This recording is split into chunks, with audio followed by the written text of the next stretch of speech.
What is going on, everybody? Hopefully everybody is doing well. Welcome to the Knights of Last Call.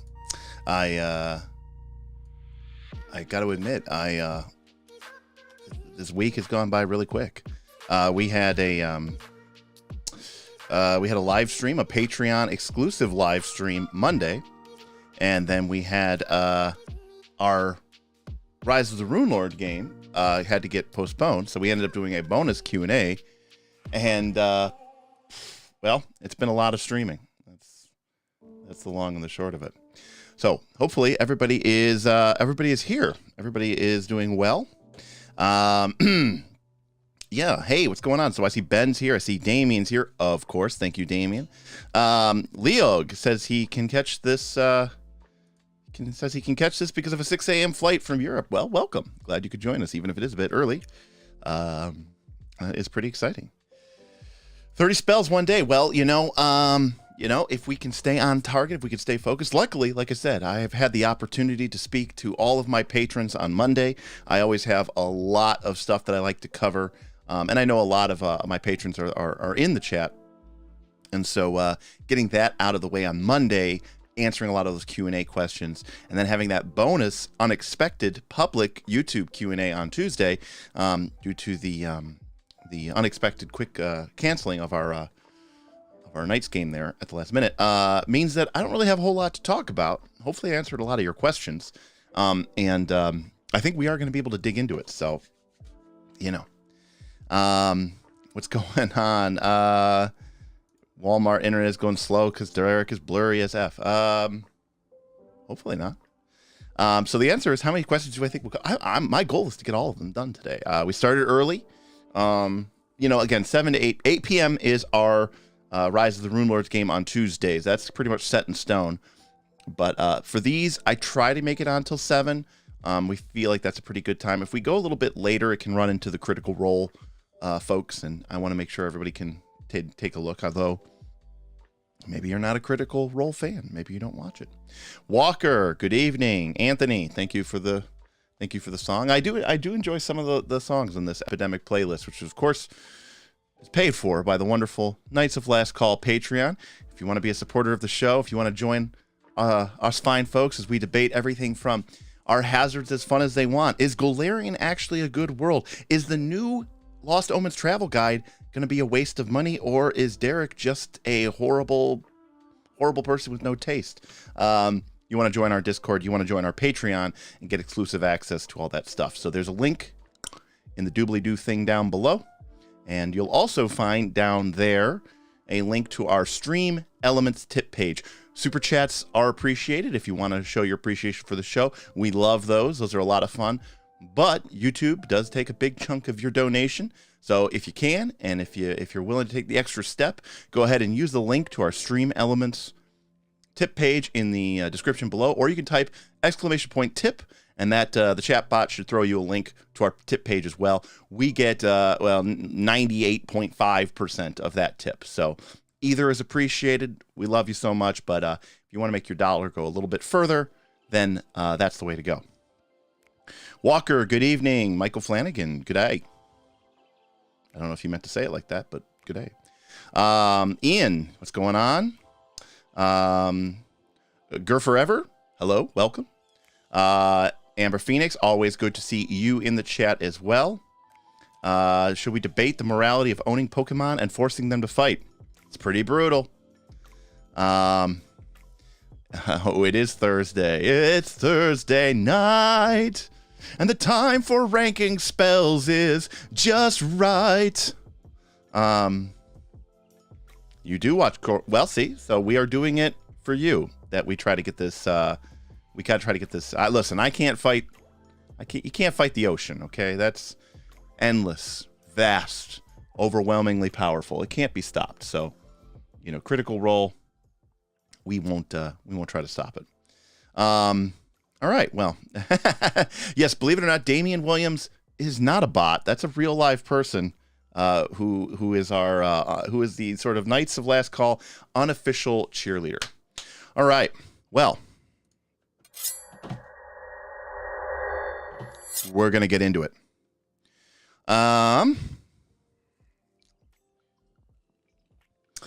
So let's see what we got. What are we working with here? We are working with level 2 arcane spells.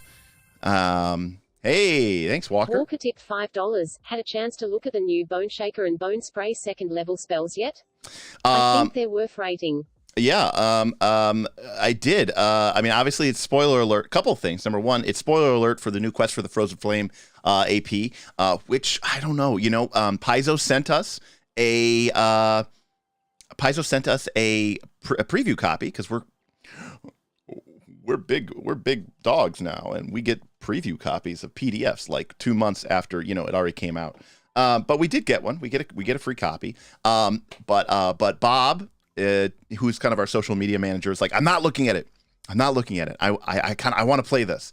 And we've been trying to rack our brains to figure out how we could possibly play this. I don't know how we can make this happen, but we have a Friday night casual game. I run this Saturday. I have a 5e game, my monthly 5e game. I don't know how we can fit this in, but anyways, I did see those 2 spells. I did not look at the second one, but I saw the first one where you grab someone's skeleton, and that looks like a good spell. So maybe we will cover that as sort of a bonus.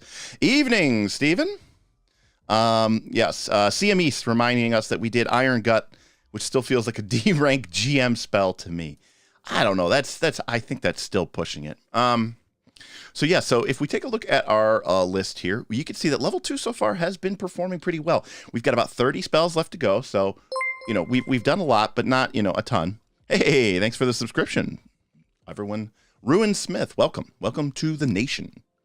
The Night Nation, the Night Army. We're a force to be reckoned with. We were doing pretty well. So we've got 4 S tier spells. And real quick, just kind of a quick rundown. We like to dispel magic because of its extreme versatility. In fact, we were debating in the Discord today whether or not this should just be something that casters can be able to do, just because it's so powerful. And it's so ubiquitous. But, just as magic is powerful, so is the ability to dispel it. And it basically is useful in almost any situation in which you encounter magic. And that's pretty much every situation. Hideous Laughter is a fantastic spell for crowd controlling single targets. And it doesn't have the incapacitation tag. So very powerful, and even has a pretty good effect on a successful save, shutting off their reactions. And you can sustain it, keeping potentially a boss or some sort of other high-level creature locked down pretty much indefinitely. Illusory Creature wins simply because while it has some mechanical rules to it that are actually kind of compelling, it has so much versatility as a fun, not even role-playing, but sort of a true kind of creative expression of your, wizard's will. It's the Green Lantern ring of spells. It's a full-on illusion with sights, sounds, smells, and pretty much, the limit there is your imagination and what you can do with it. And I think it gives you a lot of options for non-combative, non-dice rolling solutions to problems. And last, Invisibility. Invisibility is just very powerful in this edition. Invisibility has a great baseline effect. It has a great heightened version, both of which could be very powerful, very devastating, especially to creatures who do not have ability to deal with it. And and then we had some damaging spells, kind of filling out some of the A sphere, along with some great buffs like Enlarge. And of course, we have our pile of Fs at the bottom. Including most disappointing so far, which is Elemental Zone. Could have been cool. It wasn't. Whoop, we zoomed in there. Sorry about that. Hey, Henry with the super chat. Thank you, Henry. Henry asks, can we get a performance of Hideous Laughter with the intensity of your Horizon Thunder Sphere performance? Well, for $10. All right. Oh my God, I'm going to kill you all. I can't even I just want to smash you. I'm going to rip your fucking eyes out. I can't believe, I can't. Oh my God, you just hit me with a fucking axe. I'm dying. Oh, actually, I'm dead. Oh, that was hilarious. So that's what a fight with Tasha's Hideous Laughter would be like. Yeah. And of course, it's not as fun without the Tashas, but I'm getting performance on there. Okay. I'm channeling my inner Mercer. Okay. So that's a requirement. And by the way, if you haven't heard, there was a little bit of a spoiler. You might have missed it on the Discord today. That we've incorporated. I did say Tasha. I'm sorry. Yes. Oops. Beep. Edit that. Listen, it's hard to break old habits, okay? It's Tasha's hideous laughter for a long time. Just calling it hideous laughter is not enough. All right, well, let us get it. You know, it's actually kind of funny about hideous laughter, right? It's a will save, so technically, right? Like if you really insult someone with a bon mot, and then it weakens them to you making them laugh. Or if you like intimidate somebody with a demoralize, and then it actually makes them prone to laughing at your spell. So yeah, they're coming for me. They're coming for me. We're already in the weeds. Listen, it happens. All right, here we go. All right, what do we got here? We got... All right, we're starting off with a classic, a goodie. We are starting off with the spell Knock. Oh, I'm way too far down there. Now, of course, Knock in the older editions of the game was extremely powerful. Basically made the rogue useless, at least for opening locks, because Knock basically just opened up anything that was locked. It was pretty good. And from a distance, thus saving you from the trouble of potentially being hit by a trap or any sort of shenanigans that might have been going on. But we talked about this in our last stream about... oh, goodness, what spell was it? Anybody remember? Damn it. I don't remember what spell it was. It doesn't... a lot of spells in Pathfinder 2 basically doesn't give you basically the ability to do anything anymore because they don't want you to overshadow non-magical, martial characters or skill-based characters. And so what they do with a lot of these spells is they basically... there's a magical component to it. You're still able... Disguise... Thank you, Rubicon. Yes, it was Disguise Self. So Disguise Self was actually, you know what it was? It was humanoid form. It was humanoid form.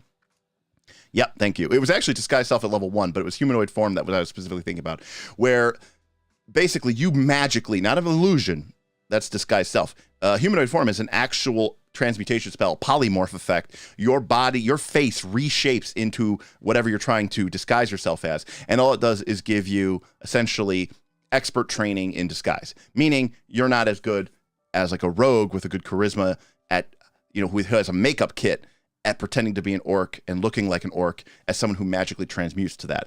And the same thing here is true with Knock, where it's, you get the advantage of it being 30 feet, but it basically, it doesn't, instead of like a forceful blow that opens the door, it's actually like, it's like a debuff on the lock or the door, giving anybody a +4 bonus, status bonus to sort of open up the target lock with an athletics or thievery check. So it works if you're kicking it in or if you're opening a lock, picking a lock. But you also get to make a free thievery check when you cast the Knock. And again, this is that sort of effect that we were talking about here, where it adds your level even if you're untrained. So even if you're a wizard and you don't have trained in thievery, by casting Knock, you get a +4 status bonus. You get to add your level. It's like you're temporarily an expert, and you get to make a thing. But it's so weird that it makes the target easier to open. That's the actual effect of a spell called Knock,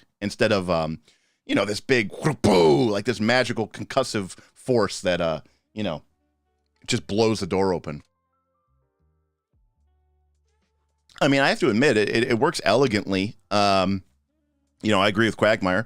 It's one of the most well-done nerfs. I mean, it's a nerf, 100%. And it definitely functions within that framework that I talked about, where they don't want to step on the rogues, or anybody trained in thievery's, toes, and just have like, hey, I'm an expert in thievery. It's like, yeah, it's cool. I have a 2nd level spell called Knock, but...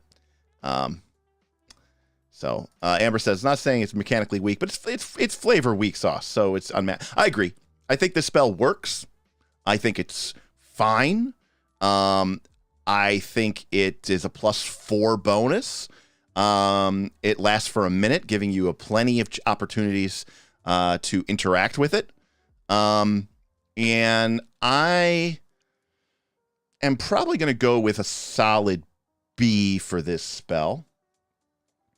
I think the real question is this good enough that you would have this on your list, right? So I think the question is it a scroll or is it a B? My guess is it's a scroll. I think that the number of times where you actually are going to need this is pretty low. So I'm going to agree with Rubicon. Oh, Gur is saying wand coming up a lot. I think it's going to be a B scroll. I think it's cool because as much as I don't like the, as much as I would rather it's, as much as I would, yeah, okay, here we go. Rope Skull. Well, Gwildor, though, coming in saying, so this is Gwildor Stormcaller, folks. This is Tim Carpenter of the Knights of Last Call, saying that he would prefer it as a wand. Let's stay here. Scroll B. I was listening to Self-Confessed Cynic, of course, sort of our resident spellcasting expert in the Knights of Last Call Patreon. Scroll B is pretty good. Wand B also good. And I agree with that assessment in certain campaigns. I think I'm going to default to B. But if you're playing a very infiltration rogue heavy game with lots of lots of locked doors, lots of locked traps, or just your really strong dungeon crawling game, like I've run plenty of games that were very strong on dungeon crawling and would absolutely want this as a wand. So yeah, I think it's good. I don't think it's A tier, but I think it's B tier. So I agree. All right. In a heist, it's S tier. Yeah, especially since it doesn't make any noise anymore. Dead meat, you're probably right. So how about we say this? It doesn't scale, right? There's no heightened version for it. And although it counteracts lock, which gives you somewhat of a reason if you really want to get through those arcane locks, I would say start the game off with it as a scroll. And then at some point at higher level, yeah, you could probably get the wand. But at that level, you have so many other higher level spell options to kind of bypass objects. But if you really want to just throw the money in and just pick up a wand at that point, you could probably get away with that too. So that's what we'll say for knock. All right. Next is lucky number. All right. All right. So this is a new one from Secrets of Magic. We've got a divination spell, and it's part of their contingency line, which of course is a spell that takes a while to cast and then typically lasts until your next daily preparations, and it gives you a reaction. So when you cast this spell, you roll a d20 and make a result of the number. You gain the following reaction. Once you use the reaction, the spell ends and you become immune until the next day. That's my number. Reaction. If you roll your lucky number on your d20 result on a non-secret, of course, attack, roll, saving throw, or skill check, you call upon the fortune stored within your lucky number and re-roll the check. Pushing your luck, however, is a price. If you get the same number on the re-roll, you critically fail. Wow.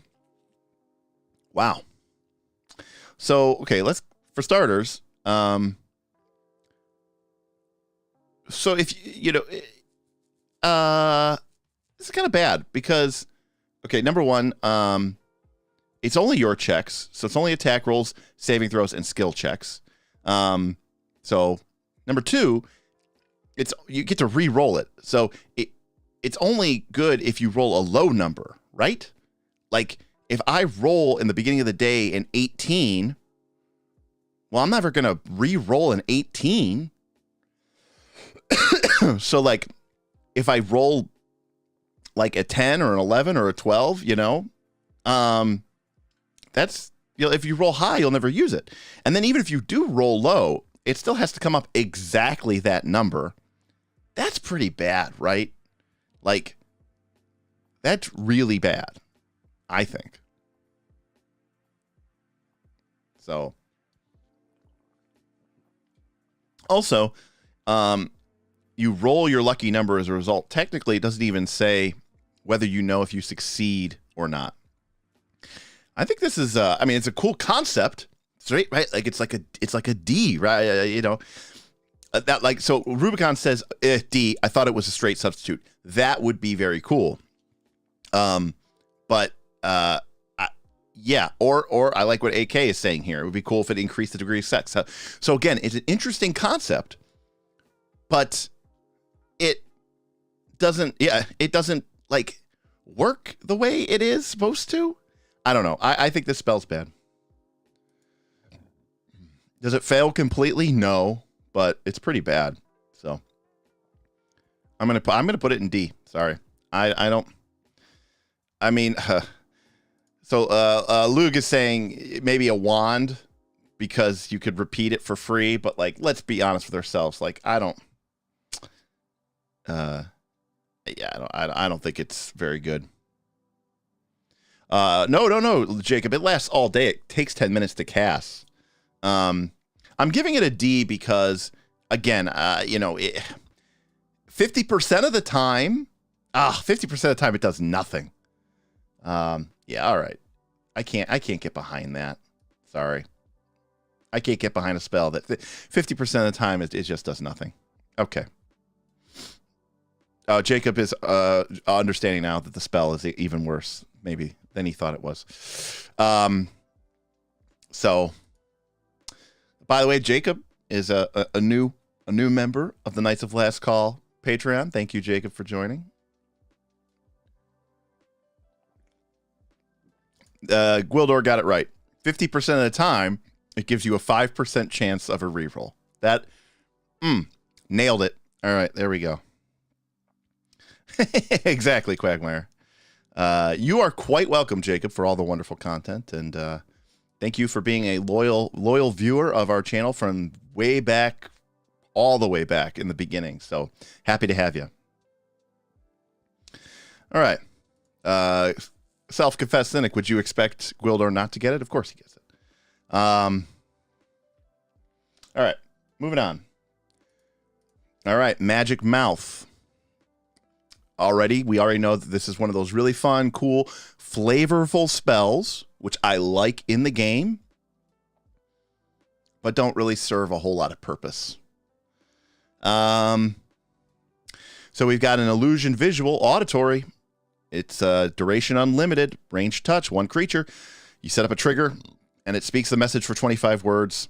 And then someone gets within 30 feet, it says it, and then the spell ends. I mean, this is a GM spell. Anthony got it right. Yep, self-confessed cynic. The fact that it only works once works against it, but it is unlimited duration, so you got to respect that. It's a classic, right?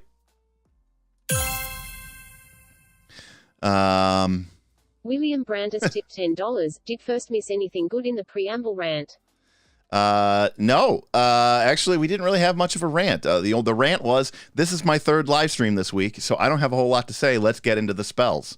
And so we have.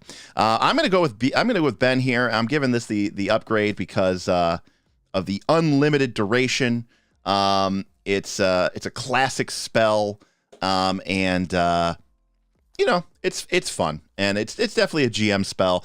Even as a player, when I say GM spell too, I mean, like, I've had wizards that, you get into that sort of like, oh, I'm a wizard and I've got my little tower, or I've got my little laboratory, and I want to, pimp it out and, pimp my ride, pimp my tower. And you're like, I'm going to put a magic missile, and I'm going to put a magic mouth in the entry that says, like, you have entered the domain of Osinius. Speak, your purpose will be destroyed. Like, you could always do that. And so it's, it doesn't have to just be a GM spell, but it is for that because, I agree it ends after it talks once, but I mean, come on, it's fine. It's a GM spell. It's a GMB,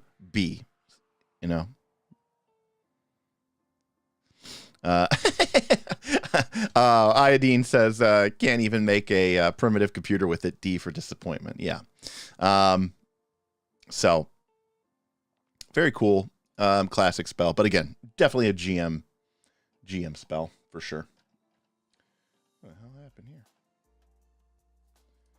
All right. We got two spells back to back, which are called magnetic.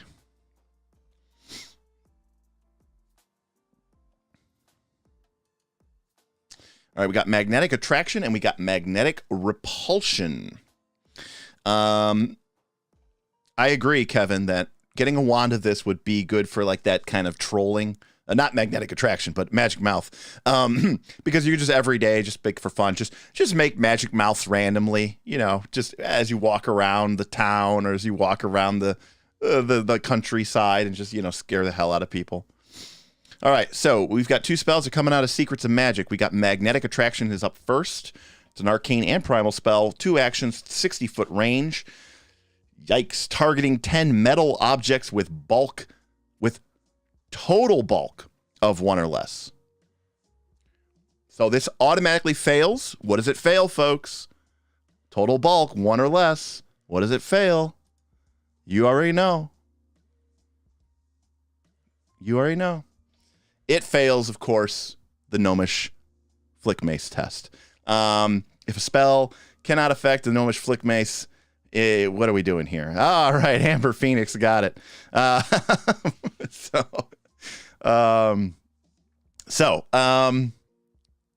Let's see.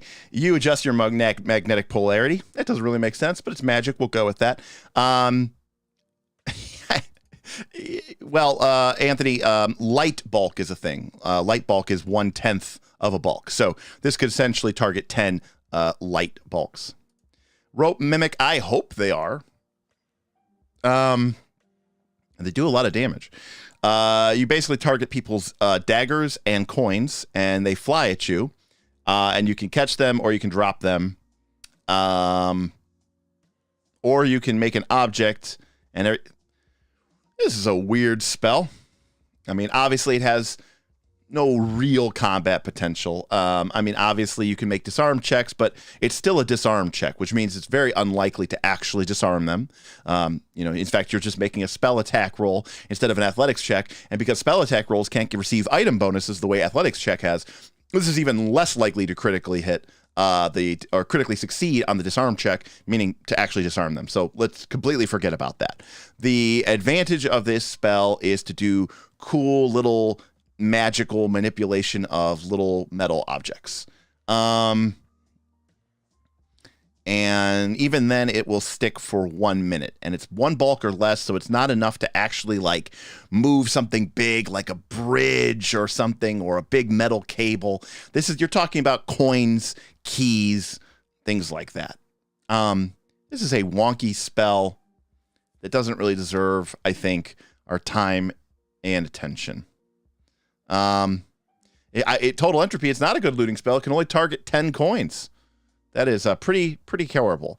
And of course, Cat Boss, right? A classic problem. It's like, why doesn't this heighten so that you could do higher level things? If you could get higher level, a higher level wizard cast this and can like literally basically become Magneto, like that would be awesome. Flicking swords into the air, and that would be cool. But yeah, no, it's not. So sorry, Magnetic Attraction. I guess you do work, but I don't know. F. Sorry. Something tells me that the next one's going to be an F too. All right. Magnetic, as much as you wanted those 10 coins. All right. Okay.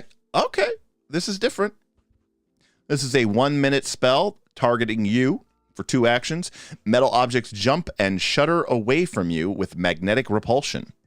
Attacks made with metal objects, which is a fair number of objects, get a -1 status penalty, and all squares adjacent to you are difficult terrain for creatures wearing metal armor. And if the creatures are entirely made of metal, for example, 50% of the creatures from Battle Zoo Bestiary, because they're all constructs, the penalty to their attack rolls is -2, and the squares adjacent to you are greater difficult terrain. I got a cough. When this spell is active, you need an additional interact action to use a metal object, and if you're wearing metal armor, you're slowed. So basically, you're not really going to be able to use this if you're using if you're a magus or if you're a sword wielder. And it even heightens, albeit very slowly, but it does make the penalty to attack rolls increase. Duration, is 1 minute, which we know is pretty boilerplate. This actually works. I mean, it's an arcane and a primal spell. I think the druid would definitely get some enjoyment out of this. But I mean, it's not a bad defensive buff for the wizard. CM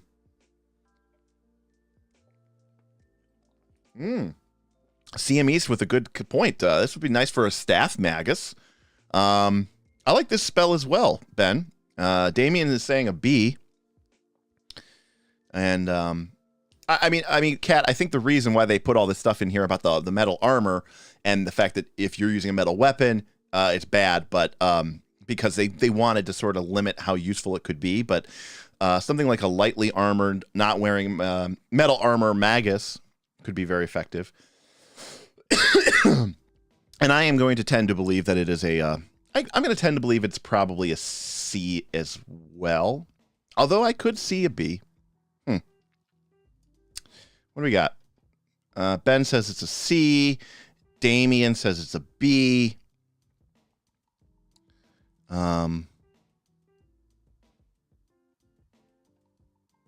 Yeah, I think maybe for a druid it's a B. But yes, it would affect your allies if they're wearing metal armor. So C. Okay, good. I'm down. I'm down with C. All right, C works for me. All right, our next spell. Sorry, guys, I suddenly got a cough. It's like a dry cough. This Diet Mountain Dew isn't doing it. All right, spoiler alert, potential spoiler alert from Strength of Thousands Adventure Path. Of course, we know that this probably means this isn't good, but mind games. All right. We got an arcane occult spell here. 2 actions, requires 3 GP, 30-foot range, sustained for 1 minute. You lock minds with them, and they have to take a will save. And then every time you sustain the spell, they get another will save. If they pass, note, it does not have... does not have... Henry F saying dry cough could be acid reflux. Actually, Henry, I had some pretty bad indigestion last night, and I kind of woke up feeling kind of nauseous. So it could have been that I had some GERD or something. I ate some spicy food, so maybe that's what it is. All right, so sorry, back on topic. Mind games. So basically, you lock minds with somebody. If they get a critical success, they're stunned and the spell ends. If they succeed, they're unaffected. If they fail, they're stunned 1, and if they critically fail, they're stunned 2. But they make a new save every round. But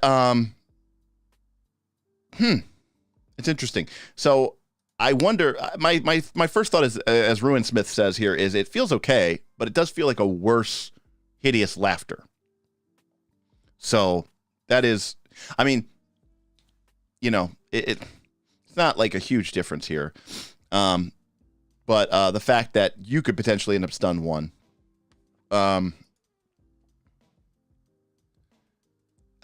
Also, this is an interesting point from Self-Confessed Cynic here, which is that it doesn't say that you can sustain just once. Might be super strong. So in other words, can you sustain this multiple times? But I don't think if you stun someone who's stunned 1, that it stacks. In fact, I'm almost positive it doesn't do that. So, yeah, you could sustain it 3 times, but I think if you stun 1, someone, do the stuns add up? I don't think they do.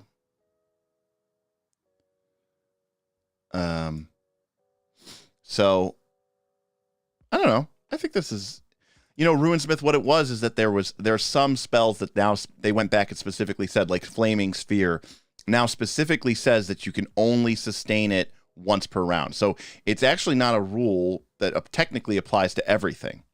Okay, they're all saying that you could just try again if they save. I got you. But you can crit fish. I mean, okay. So stunning, okay. Yeah, obviously a boss is going to have a really high will save, But since it doesn't have in-cap, if they do have a low will save, this could be an interesting way for you to try to land a stun 1, even if it means sustaining twice, trying to lock them in there. I don't know. I think this spell is kind of good.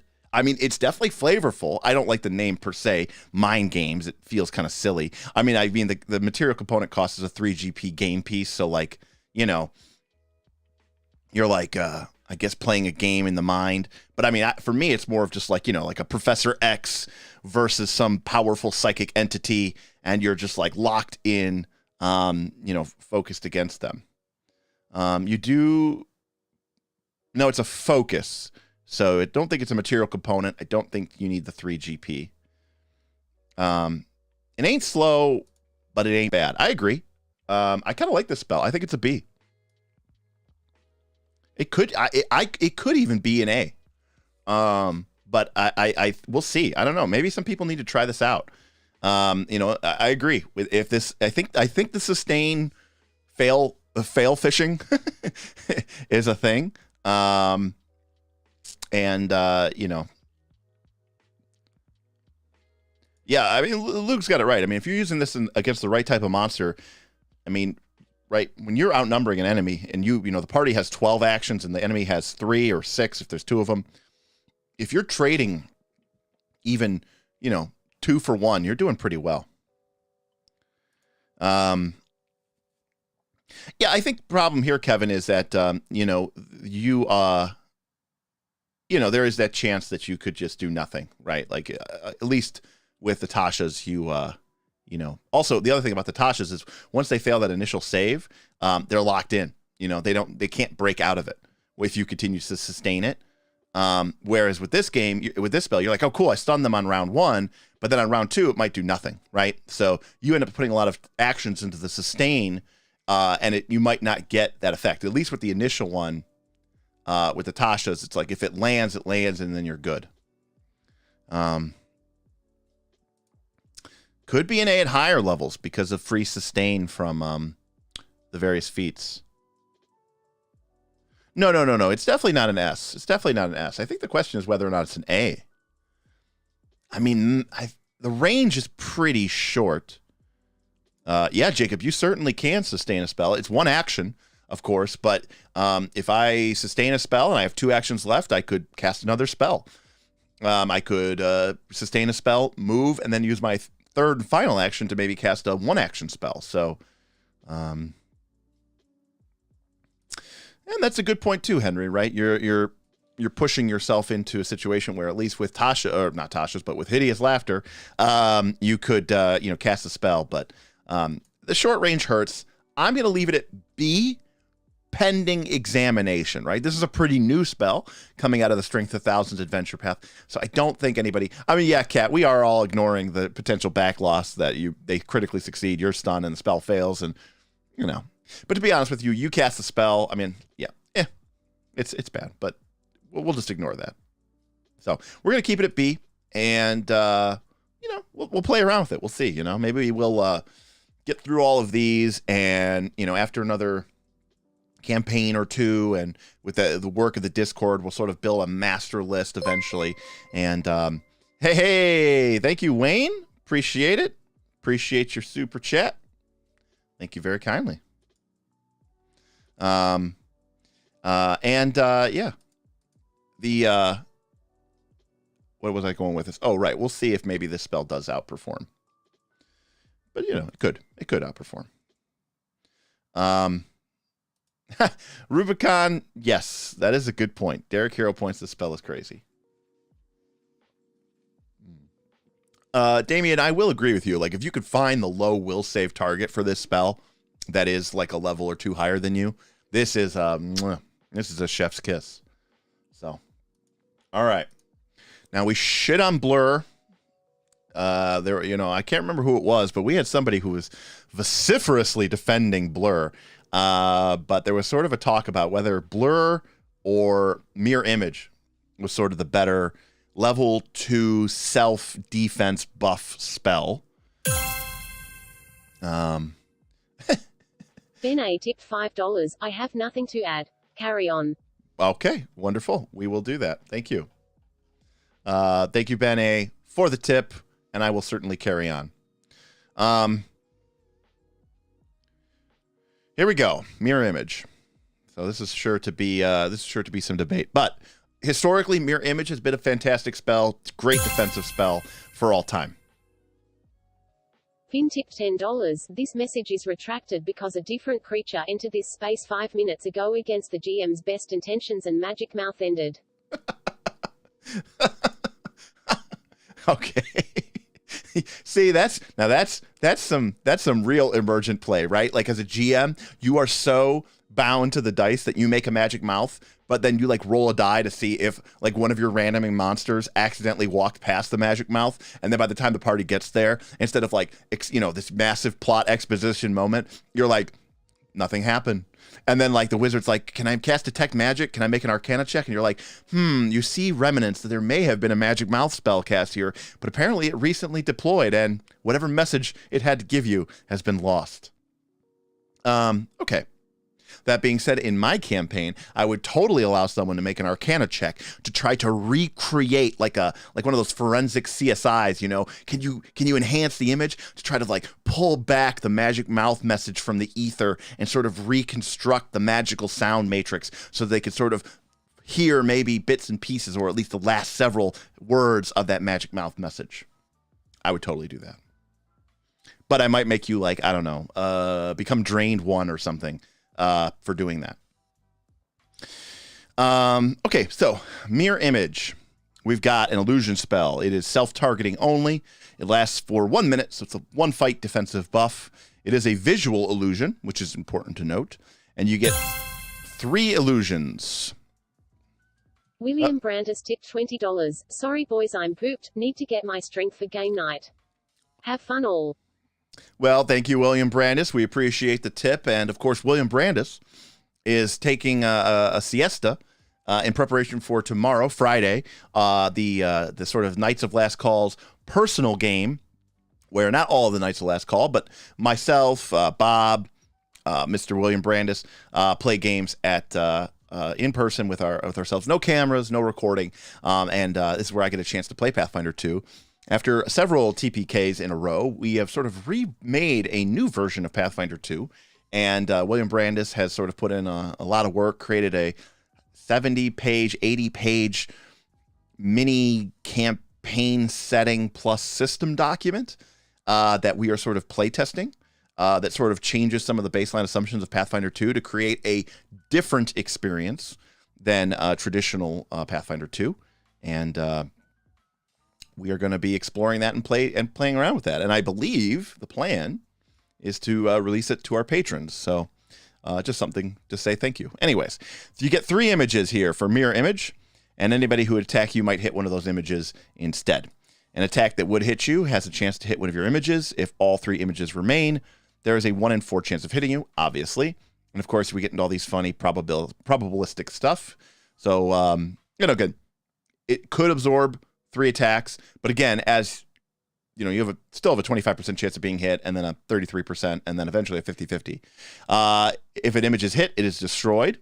But if an attack roll fails to hit your AC but doesn't critically fail, it destroys also an image. And if the attack is a critical success, it not only destroys one of the images, but it also becomes a regular success. So it even gives you some sort of crit protection. Now, for people who say, oh, but it destroys the image on a miss, to be fair, the AC of the mirror images were extremely low and in Pathfinder 1, and you actually rolled to see which one they were attacking first. And so instead of targeting your higher AC, which could be higher, they had to target, they would say, oh, I'm attacking illusion. The AC is like 15, and then boom, it's gone, basically. So in some ways, this is almost better. The only thing that does suck is you don't get more images. It doesn't scale. So this is a pretty good spell, right? I mean, to be fair, fights are very slow, very quick. If mirror image and casters have to be worried about being hit, and they really have to worry about being critical hit. So not only is this a great protection spell, it's also a really good critical hit protection spell. I think over the course of a fight, If this absorbs something like 2 attacks, I think it would do its work. Is this better than Blur, though? Okay, so, I mean, we'd have to do the math on this, but here's my takeaway on this.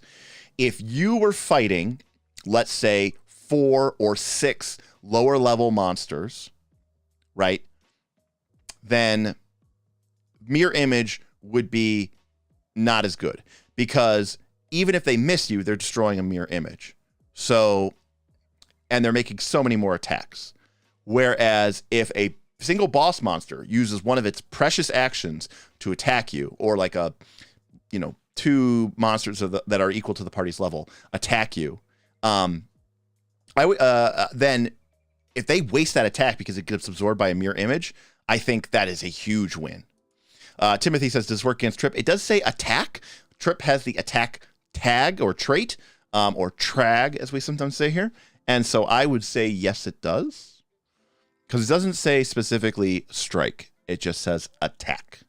And so my thought on this is, if you think you are going to be taking a lot of attacks, I think Blur might be better. Because by default, right, 80% of attacks that are thrown against you against Blur are going to hit you. And there is a very real possibility that you cast Blur and you might get attacked 2 or 3 times and it never does anything. That is the unfortunate truth. Stephen Palmer makes a great point that Blur can be cast on other party members. Mirror Image is simply for yourself. But Mirror Image baseline, as opposed to a 20% chance, there's a 75% chance that you are going to be at least somewhat affected by this. So, right, so we can just kind of do the math here. It's like, okay, so the odds that you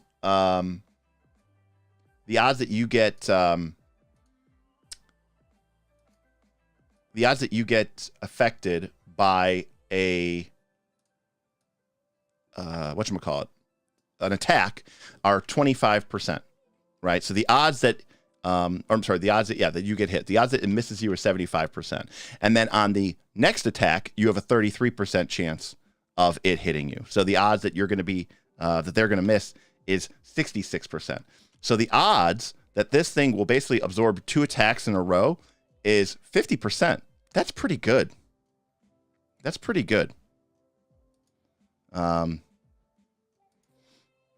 Does it have an effect against AoE? No, AoE spells don't have the attack tag. So this doesn't do anything against it. But neither does Blur. So, zooming in here.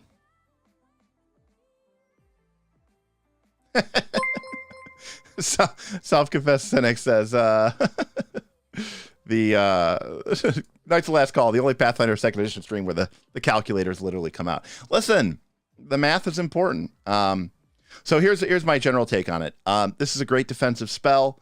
My feeling on this is you're probably going to want defensive spells against tougher foes. When you're fighting more lesser foes, it could be useful, but at the same time, the caster's ACs aren't always that horrible. And against lower level foes, a caster might not even get hit that much. They have a lot more hit points. They have a lot more armor class than they ever have in previous edition. I think you really want these defensive spells against, that party level +1 or that party level +2 monster. And I think Mirror Image is the better spell in that case. So I'm actually pretty impressed with Mirror Image. The math on it is pretty good. And I am going to put it into the A category. So.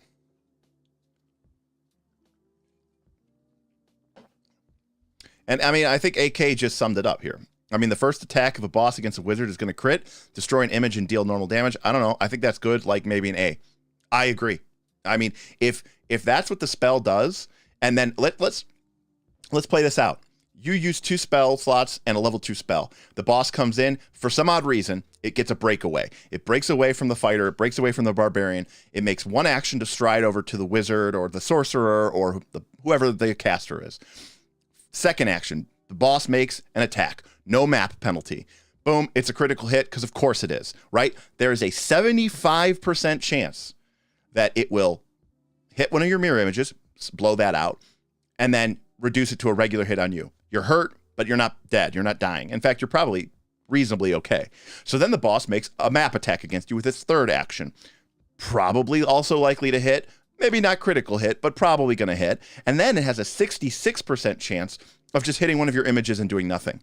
So in that regard, the boss ended up in melee, used all 3 of its actions for one entire turn against the softest target in the party, used 3 actions to basically hit you once and do normal damage, and all the rest of its attacks are wasted.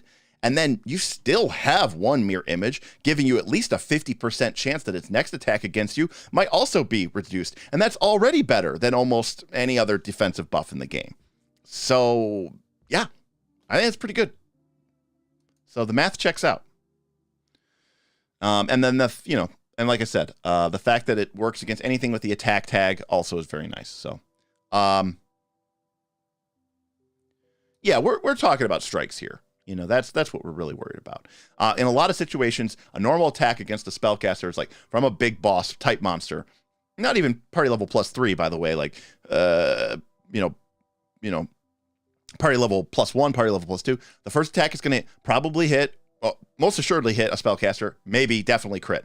And then the second attack is also probably going to hit. And a crit plus a regular hit against a spellcaster from an appropriate level boss could be dying 1, right?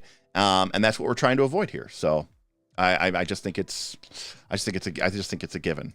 So I think that my overall take is Dead Meat nailed it.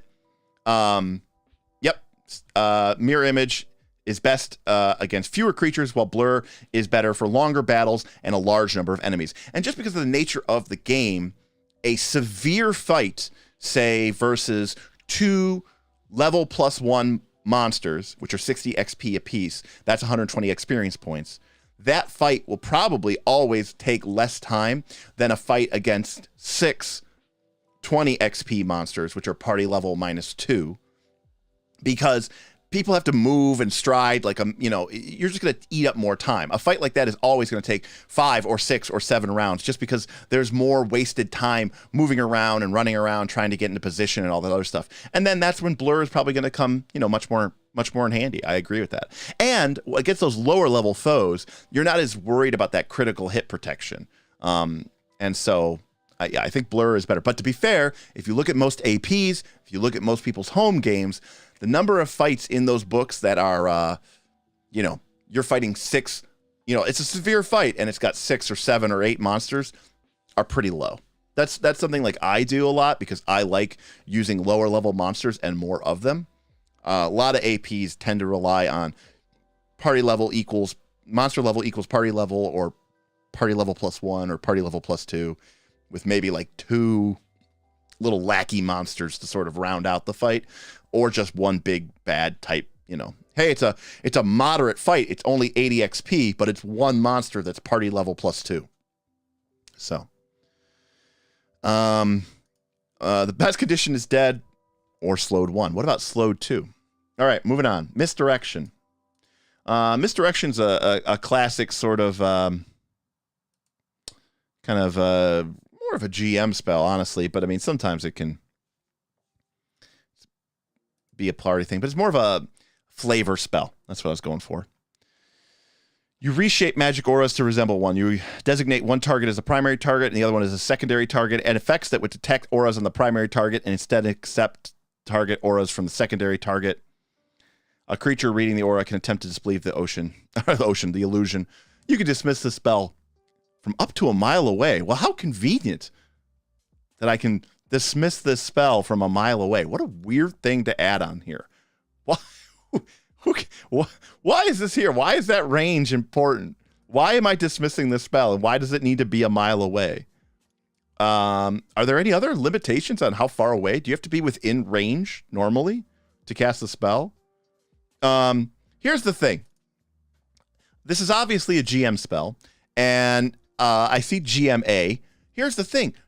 No, this is like a dick move, GM, because at best what you're doing is you're like fooling them by saying, hey, this creature, or this item that you thought was really magical actually is just a normal item. So I don't really particularly like it. I mean, it does what it does, so I'm going to just put GMC. Whatever. Don't care. Moving on. Okay. Well, we get Obscuring Mist, and like most of the sort of wall zone summons, this is going to be a 3-action spell, so we do have to weigh that against this. So here we have. This is a 120-foot range, 20-foot burst, 3 actions, of course, and every creature within the mist becomes concealed, and all creatures outside the mist are concealed to it. So, you know, big range, big area. Everybody gets concealment in and out. That's pretty good. I mean, obviously, people can move, people can, get through it, but 3 actions to cast a spell is a lot. CME says, excellent if you and your party can see through the mist. Yes and no. I mean, classically, you can't just always think of it in that way, right? Like, in a historical context, the concept is like you could use the spell to cover your retreat. You could use the spell to render archers or people in a position of superior firepower sort of very much limited. I agree that it was much stronger in PF1. 3 actions does sort of limit it to a certain extent. It lasts a minute, which isn't great. But additionally, remember, if you have concealment, you can make stealth checks. That could be very powerful. That could be very useful. So, there's certain... It's definitely a spell that you have to work to make, to your advantage. Because by its definition, you're using all 3 actions to essentially create parity, right? You're creating a situation. So, Eon Rider, the situation that I'm thinking of is one where you have a party of folks who are fighting against, let's say there's archers that are in a position that the party has a hard time reaching them. If you cast Obscuring Mist on those archers, now they're going to have that chance to miss you. You were having a hard time dealing with them anyways, and so essentially you're sort of harming them more than you're harming yourself.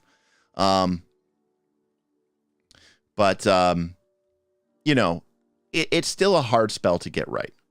So, and 3 actions is a big ask because not being able to do anything else on the round you cast it is pretty tough.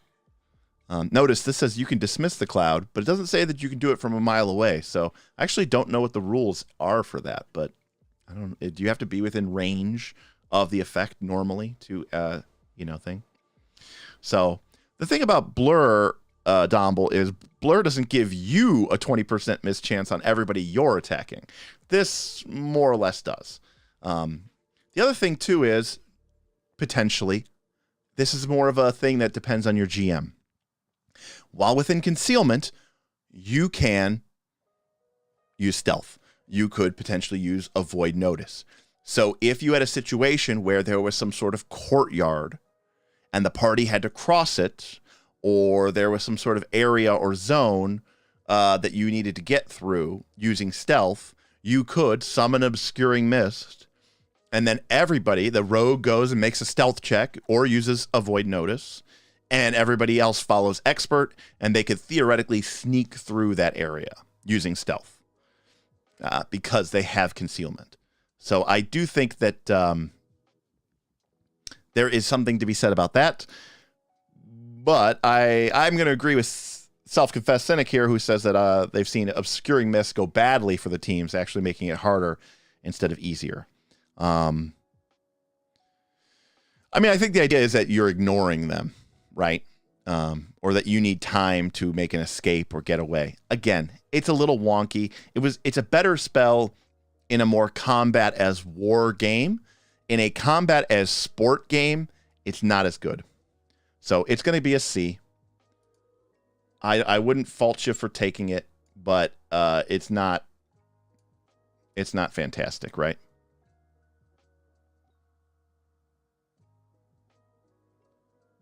Also, based on how this is written, if 2 people are on either side of the mist but not in it, they don't get any benefit. That is true. That is how that is written. I mean, I guess that's how it's written, but obviously that's very silly. But that is very funny. It does say all creatures within the mist become concealed, and all creatures outside the mist become concealed to creatures within it. But it doesn't say anything about two creatures outside the mist with the mist in between them. So Damien says B, but my experience has taught me that it's probably a C. So. Oh, all right. I see their argument there, that any spell that can be used in more than just combat is better than C. But the situation that I'm describing is pretty wonky. Also, there's something to be said about, it in the way that Pathfinder 2 works. Is like, is there even a situation where I could cast Obscuring Mist and, like, in exploration mode and essentially against targets and not have them understand what's going on, or that we're in initiative, or that we're in encounter mode? Yeah, the 5th edition version of this spell is more classically aligned with what came out of 3rd edition D&D and 2nd and 1st before it, along with Pathfinder 1, where it functions essentially just as fog. This is got its own set of rules text, which doesn't seem to interact with anything else in the game, which is a little bit weird. All right, moving on. Next, we've got Penumbral Disguise. Sounds cool. Spoilers for Strength of Thousands. Oh, never mind. Could be bad. All right, we've got a spell, Penumbral Disguise. It's an illusion shadow spell. Ooh. Targeting one willing creature for 10 minutes. You wrap them in shadows, giving them a +1 status bonus to stealth checks to hide when they are in dim light or darkness. And in addition, it masks their features, and people have to make a seek action just to even see anything about their appearance. Well, that's pretty horrible. All right, so this second part here is pretty, flavor, right? That's who cares, right? Like, it's like, and Anthony basically is really keying in on something important. Look at this fairly throwaway spell. Look how much text and game design went into this. Imagine running this at a table as a GM and having to, like, see a monster stat profile that has the spell mentioned. So you flip open this book, or you flip open this on Archives of Nethys, and then you read it and you're like, oh my God, I have to read all this at the table while, like, something exciting is supposed to be going on? Fuck that. Matthew Holloway, with it correct. Too long doesn't read. Choose a different spell. I mean, it heightens to +2, and then +3, and then +4. So it's nice for the stealth bonus. Which, is fine. And it lasts 10 minutes. So it's good enough for, like, 1 or 2 checks in exploration mode. And one, and definitely a fight. All this other stuff, like how much detail about whether they can discern your details in the darkness, really turned me off on this spell. I'm going to put it into D. It works. It does what it's supposed to do. But who cares? Also, heroism and all those other spells give you a +1 status bonus to all your checks, so don't worry about it. A +4 for an 8th level slot, and you're like, okay, yeah, but I could just spend a 9th level slot and it give anyways. It's AK, you knock it out of the park, right? Oh, you can make it difficult to see my features in the dark. I'm just invisible. How about that? How about I'm just invisible? Let's see. In level 2, Matt, we have had 1, 2, 3, 4, 5, 6, 7, 8, 9 Fs. So we're getting plus 1, 2, 3, 4, 5, 6, 7, 8 Ds. So we're coming in at 17 Ds and Fs, which, according to our rules, are unplayable. Just as a reminder, S tier spells are probably broken, and they're probably too good. A tier spells are top of the line, very good spells, either very powerful or very versatile. B spells are, in my opinion, a sweet spot. They're powerful, evocative, flavorful, fun, but they're not busted or broken, but they can be a little specific. Maybe they just do one thing. C tier spells are playable. You should never feel bad about putting these spells into your spell book or your repertoire, but they are on the lower end of what we would consider to be playable. Or they're very niche and very specific, but it still comes up enough in your average Pathfinder 2 game to make it worth including. We have D tier spells, which function, just don't do it. They just do it so poorly, or the effect that they have is so minimal or so rare that it basically never comes up. And F tier spells essentially almost don't work in the way that they are even designed to do. They are either so vastly underpowered or their effect is so inconsequential that it almost has no effect on a standard Pathfinder 2 game. We have a couple of additional spells, or couple of different categories. GM slot is designed for spells that are really more for the bad guys. We have the wand case, which is great for spells that typically are something that you know you're going to cast every day on repeat, have a long duration or enough versatility that you're going to want to cast it every day. Why use a slot when you can use a wand? And then the scroll case is for spells that are your backup, emergency, break in case of glass. And it's good to have these spells on hand. You probably would never put them in your book or in your repertoire, but it's good to have in your in your pouch, ready to go. All right, moving on. We've got Persistent Servant.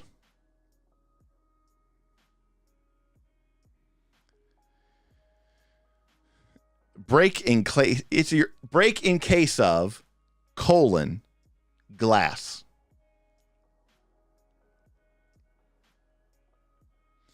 All right. This is 1 minute, 60-foot burst. It's a very powerful unseen servant. Okay. You don't have to sustain it, and it's not a minion.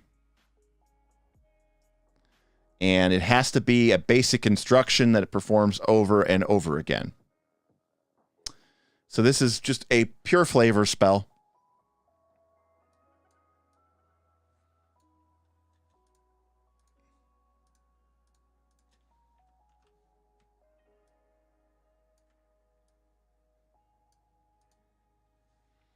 All right, not for a PC.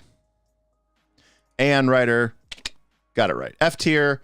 This should be Heightened Unseen Servant. Gur Forever, I hope you're trolling us. Wand A, no. No. All right. I mean, I look, it's fun. I have a wizard that would totally cast this spell. Like if my wizard was like, oh, it's downtime. And I was like, we're just having a fun, jokesy session, where it's like, oh, what spells are you taking today? And I'm like, I'm going to take Persistent Servant, and I'm going to cast it on the end that we've taken over. And instead of doing cool things like adventuring, our entire session is spent cleaning up this old inn so that we can run it, and have a fun time. Like, if that's what your game is about, okay, fine, cool. But the default assumption is that the game is about heroic adventurers taking on dangerous and deadly tasks that put them in harm's way, in exciting, dangerous, and challenging locations. If the spells don't support that, you got to think twice. All right. Next spell is Phantasmal Treasure, and I feel like I'm going to hate it. Okay, maybe I'm not. Yeah, exactly, Matt. Some people want to roleplay ordering pet food. The spell is fine. Just I refuse to not cast my Persistent Service unless you pay me some money, and then I won't cast my Persistent Service to keep knocking over your glasses. And Ian Tomlin, hitting on something which I've talked about again and again on this live stream, not this one particularly, but in past ones, where a lot of these effects should just fall under the domain of cool wizard shit that you just do because you're a cool wizard. All right, well, this spell already is not doing what I thought it was going to do. It's a 60-foot illusion, emotion, mental. Let's keep in mind something here, though. Those are three very important emotion and mental. That having those two traits does mean that there's a significant number of monsters that this does not work against, or that at least get a benefit to it. You create basically an illusion of something that is extremely important to a person. Only they can see the treasure, and they can make a will save within 60 feet. There is no in-cap. They are unaffected on a crit. If they succeed at their saving throw, they become fascinated with the treasure, and the duration is until the end of its turn. If they succeed, it's 1 minute, and if they critically fail, not only is it 1 minute, but they must, until the spell ends, basically spend all of their actions, moving towards it, making, playing with it, doing whatever it is that they do with it. So this really comes down to how good is Fascinated, and how do you interact with that in your game? So this is where GMs really have to do something here. Fascinated, you are compelled to put your attention on something else. You basically get a -2 penalty to your perception checks, and you cannot use actions with the concentrate unless it's related to that topic. For example, you may not seek you can seek and recall only about that topic. This condition ends if a creature uses hostile actions. Fascinated, as written, is trash, unfortunately.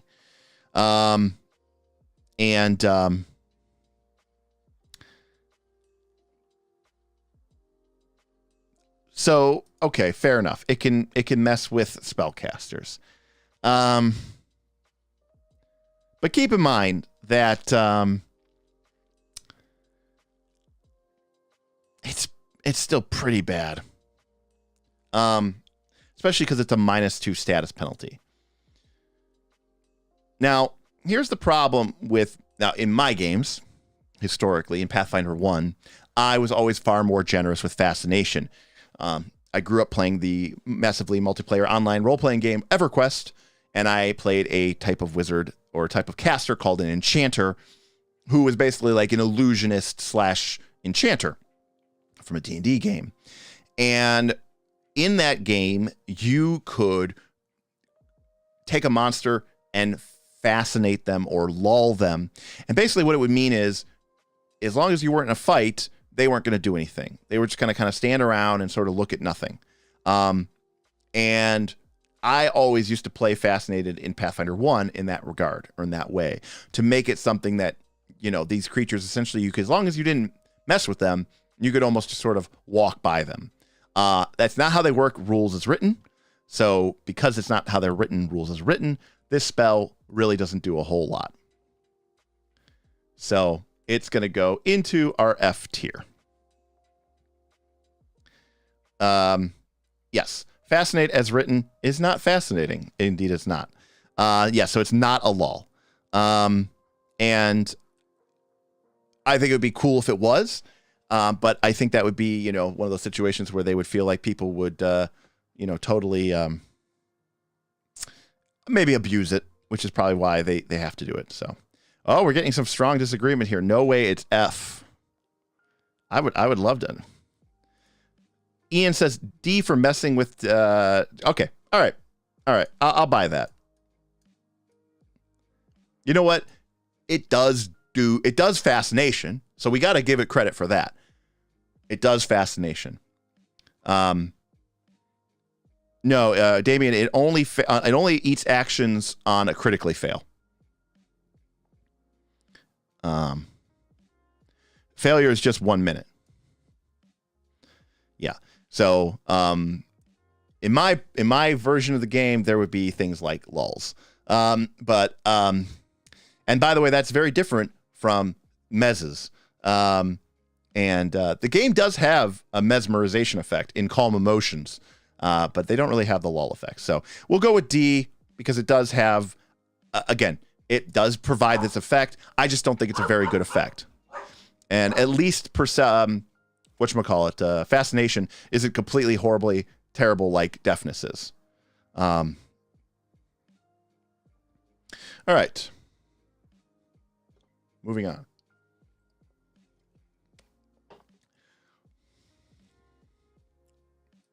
Doggo agrees. I know.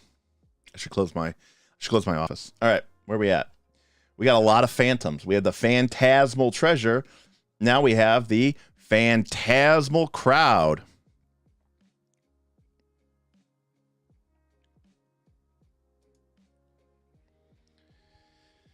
All right, here we go. Also an F spell based on the name. Here we go. You summon in 60 feet for up to 10 minutes on sustaining. You got it. A crowd of humanoids facing you and agreeing loudly with anything you say.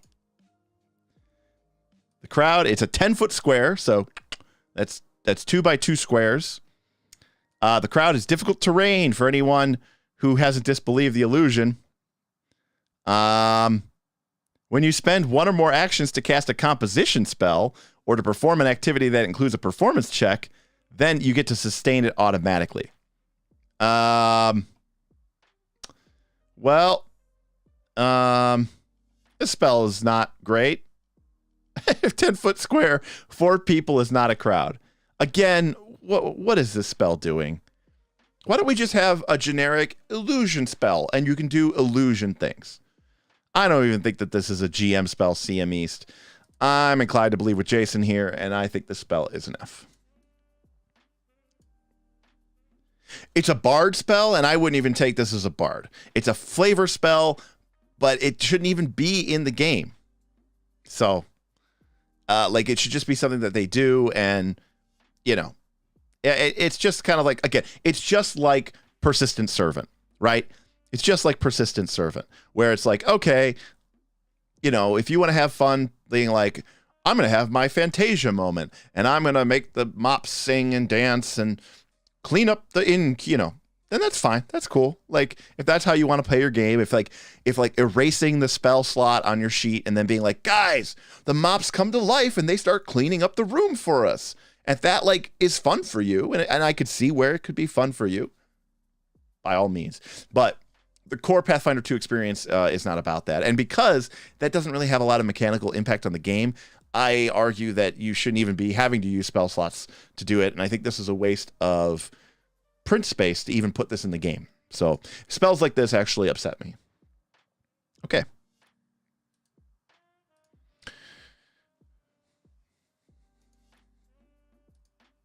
We're running out of room in our F tier, which of course we should know. That it was going to happen. Okay. How many we got left? We got 1, 2, 3, 4, 5, 6, 7, 8, 9, 10. All right, we got about 20 left. Let's go. Let's go. Phantom Steed. Here we go. Conjure a magical horse. All right. It's conjuration. It's a real horse. It takes 10 minutes. Within 30 feet, boom, you get an 8-hour horse. It's a large horse. It's clearly phantasmal, but it has 20 AC, 10 hit points, and automatically fails all saves. If it's reduced to 0, it disappears. It has a speed of 40 feet, and it can hold you plus 20 bulk. If you go higher in level, it gets 60 feet and can walk on water. If you get to 5th level, it can airwalk. And if it gets to 6th level, it can fly. And it's 80 feet and ignores natural difficult terrain and walks on water. That's cool. This is a good spell. So, I think that's fun. It's cool. It's very flavorful. It lasts a long time. It actually will function as a mount. I think this is great. I'm tempted to say that this is an A tier spell. Now I see a lot of calls for wands here. The problem here, this thing is not for combat. I like it for A tier because it has an 8-hour duration. It's fast. It can actually hold you plus additional bulk, right? In a game that seems to be horrible about that. It heightens multiple times, getting better and better and better to the point where when you're kind of an epic level, character, your mount is flying and air walking and water walking and ignoring terrain. And it's like, that's pretty awesome. That's pretty cool. And it lasts 8 hours. So you can really, really go to it. The thing with the wand is that'd be very expensive and it heightens it. And I don't think, you're going to cast this every day. And I think that would be very expensive. So in my mind, self-confessed cynic. This spell is, I'm a prepared caster. Okay. Remember, everyone has to remember that whenever you read anything that self-confessed cynic says, he is only ever a sorcerer, right? He's only ever a sorcerer. So the idea of being a prepared caster does not exist in his mind space. And the fact of the matter is, a sorcerer would never take this spell. But a wizard would have this in his book or her book and could choose which version they want to prepare for that day, potentially taking multiple versions of it depending on the party's need, and basically saying like, okay, we are in Turtleback Ferry. We need to get to Magnamar within 3 days. Okay, so the next couple of days, we aren't going to be fighting. We're going to be traveling. And then I'm going to take my travel day spells, right? And I'm going to load up on a different set of spells that is going to be different from the spells I would take when I knew, or at least was planning on going in and fighting. So to that end, if you're doing a sort of classic travel spell, I think that it's that good. I would normally say the spell is a B because obviously it's only good for traveling, but I love how it functions as an actual mount and the fact that it heightens in a cool way, right? The horse gets faster. The horse gets water walking and then flying, right? And even it get to the point where it's basically like ephemerally floating over the terrain and not even slowed down by it. So I love that it feels the appropriate level of the spell that you're casting it at. So I'm it could be a B plus, but I'm going to give it the A, just because I feel like this is a very great spell for level 2, and I think that when you need it, you would cast this. It's also good for hauling treasure out of dungeons. Ben says this is such a Derek spell. Okay, I don't even know what that means. So I'm going to put it into the A tier, but with the caveat that this spell is for traveling, but it is exceptionally good at that. And once upon a time, traveling was really important in D&D games.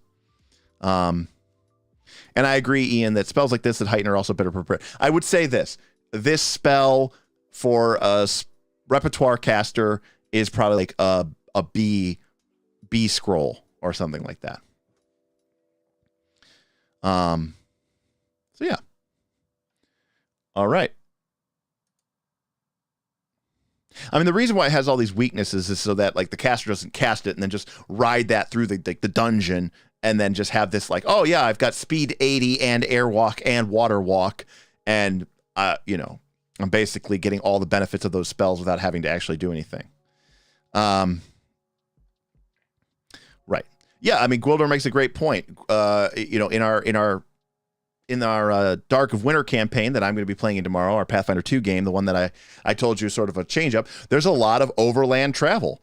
And like every time you're going to a different dungeon, and a spell like this would be really amazing to avoid all of the hassle and heartache of that.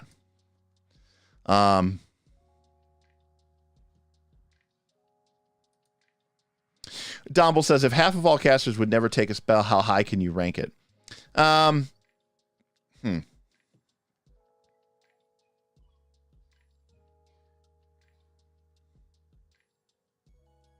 right. I'll downgrade it to B. Domble wins. All right. Moving on. I'm not happy about it, Domble. I'm not happy about it. All right.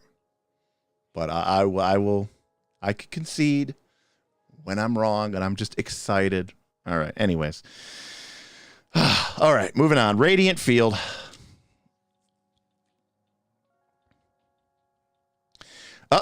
Strength of Thousands, adventure spoiler. Keep that in mind there. Can we just do probably F? You create bright light. Only creatures with light blindness are blinded by a radiant field. All right. F.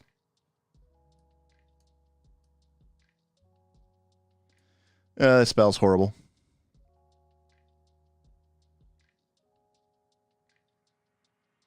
Well, aren't you so special, Jason, for having such fast movement? That's pretty good, though, actually.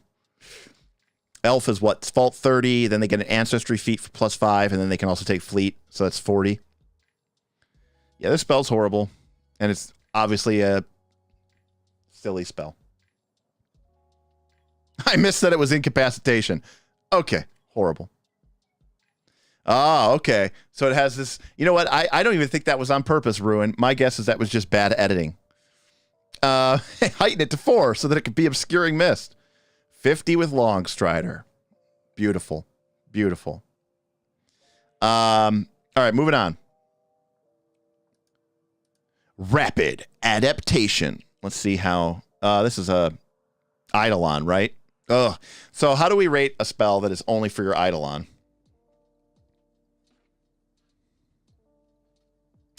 That's tough.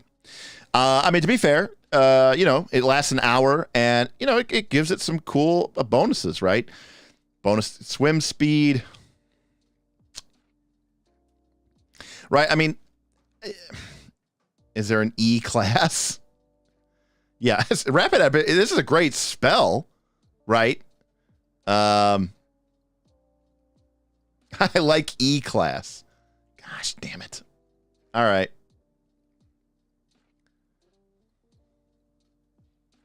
What the fuck is an Eidolon or Eidolon?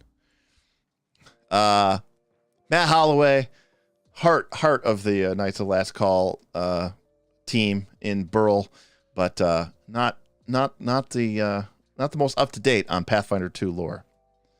Yeah, Summoners is probably gonna have a lot of weird stuff in there. I don't know. I'm going to put this one off to the side, pending. It's just a weird spell. It's hard to adapt. I mean, I'll say this. Yeah, I know, Jason. I'm sorry. Well, it's a damn complicated game. It's not my fault. I think this is pretty mediocre since Evolution Surge exists. Summoner sucks. What tier is Summoner? Yeah, that's true.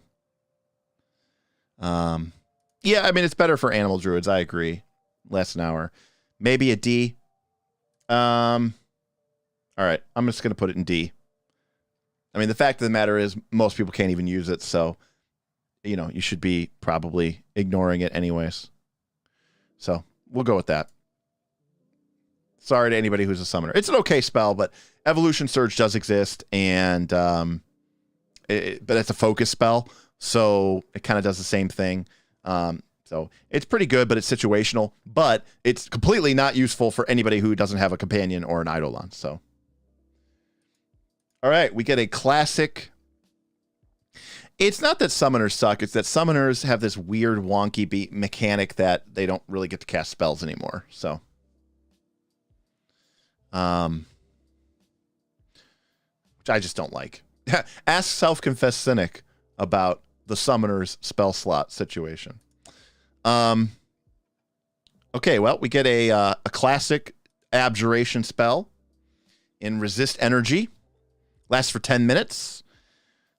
You choose an energy type, and you get 5 resistance against that damage. And then it scales to 10 and 2 creatures, and 15 and 5. Well, this spell is obviously much better at higher levels. Like, much, much better. 5 damage is like just enough to make me like not love this spell. If it was 10 damage base and then like 15 and then 20, I feel like that would be it would be way, way, way, way easier to sort of bite into. And the fact that the targets and the damage scale sometimes bother me because I'm like, you know, it's pretty tough. Like, because it's like, okay, you're higher level, so it needs to be more resistance. Great. But like, why is having more targets have resistance at higher level a thing, right? Like it should be the same as useful at low level. So this is a weird spell. I wish it always worked on 5 targets from second level. I agree. I think this spell is probably bad at level 2. But you know, it's one damage type with one target for one slot. Probably going to be casting it on yourself, and you really have to know what you're going up against. At 7th level, this spell is very good.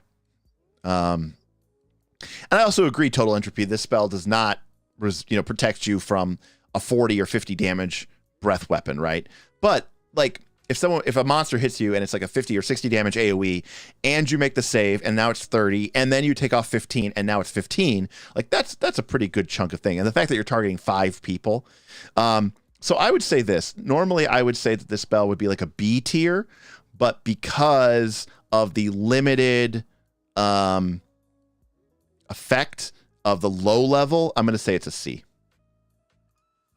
I think we can all agree to that, right?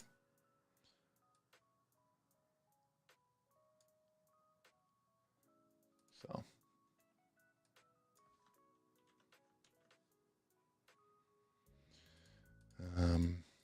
We are running out of room here. We're going to have to make this smaller.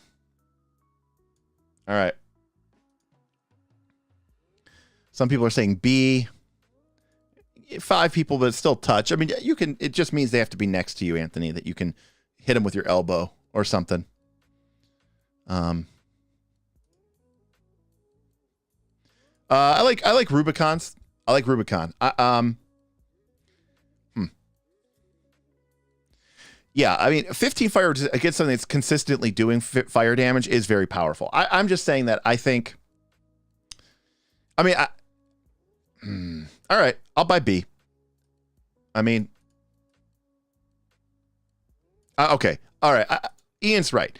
It's a C as a 2nd level spell. It still does what it does, and it does it okay. It's just not very effective. But as it gets higher level, I think it becomes even better. In fact, I dare even say it's probably a B plus at 7th level, right? And yeah, so like at 7th level, you're level 13. You hit basically you and everyone in your party, and everybody's taking 15 off. And if it's like a creature, like a fire elemental, and you cast this, and every attack it's dealing is minus 15, like that could be like basically insta winning the fight, right? So that could be very powerful. So it's a spell that's going to matter a lot depending on how much you know ahead of time. So. Yeah, I mean, hopefully you're not getting hit by too many fireballs when you're level 3, though. Cheese. So, I mean, if the damage is the damage type Total Entropy, it would if it did 5 fire damage, then you would not take any of the damage. So, I don't think it's a scroll. It's got enough flexibility that I wouldn't mind having this in my repertoire as a sorcerer because you get to pick, which energy type you want to do. So, yeah, I know. It just seems, the problem is it's like a 7th level wand would be very powerful. That would be very powerful. All right, Rhyme Slick is our next spell. I could see the for resist energy. I could see the value in having a backup scroll in case, but I think that there's enough elemental type damages in the game, and that it could be very powerful to use it. So you're probably going to be using that more often than not. Yeah, Burl has never cast resist energy, but to be fair, that's a great example because he has not, and it is in his list. But that's just because they've been fighting mostly giants, right? They've been fighting a lot of basically big dumb brutes with clubs and axes and ogre hooks and not a lot of casters. And then when they did fight a caster, it's like, okay, well, how am I supposed to know she's going to cast lightning bolt, All right, we got spoilers from the Extinction Curse here for Extinction Curse and Rhyme Slick here. It's a 60-foot, 15-foot burst. Everybody makes a reflex save. It's basic. And also, by the way, another example of them doing a horrible job. It is not basic reflex save because basic reflex save just means you take double damage on a critical failure, but this does something else. All right, it is a 2d4 damage to each creature in the area, and if they critically fail, they are prone. Then that area is difficult terrain, and everything in that area that is unattended becomes coated with ice, which requires a reflex save or acrobatics check to pick it up. And then the ice melts on any object that takes fire damage, as well as any square included in the area of a higher level effect with the fire trait. So much freaking text for something that just doesn't matter. 2d4 damage. Quit putting mechanics in flavor text. Correct. Better damage than grease with 2d4 damage, but it's just once. I agree. I mean, it's an AoE. I mean, it's a very little amount of damage. If they critically fail, sure, they're going to fall prone. That's pretty cool. And it does make the area difficult terrain, and more than likely it is never going to melt, so don't even worry about that. This spell, why wouldn't this just make the ground slick like grease? Who knows? Because apparently grease is more slick than ice. I don't think the spell is horrible, but I do think that this spell is just a solid C. And I'll agree with that, Damien. If you could heighten it every level, I think it would be. So C works for me. Yeah. The ceiling on this spell is very high, right? Oh man, I hit a bunch of people with it, and some of them critically failed and they're prone now. And the fact that there's 15-foot radius of difficult terrain is really going to matter in this fight. That's the ceiling, right? The part of the problem is, you know, this is, again, from a lifetime of playing competitive Magic the Gathering. There is a tendency to always look at a spell and evaluate the best case scenario, and to evaluate this sort of dream situation where this spell does everything that you want to do. But that is usually not the case.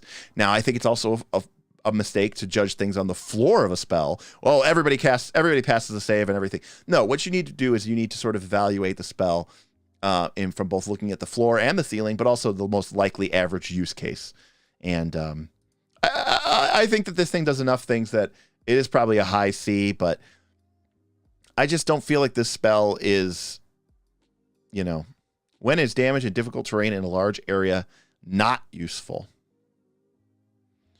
Matt, I just think the problem is if you're too pessimistic, you can sometimes miss real value in spells.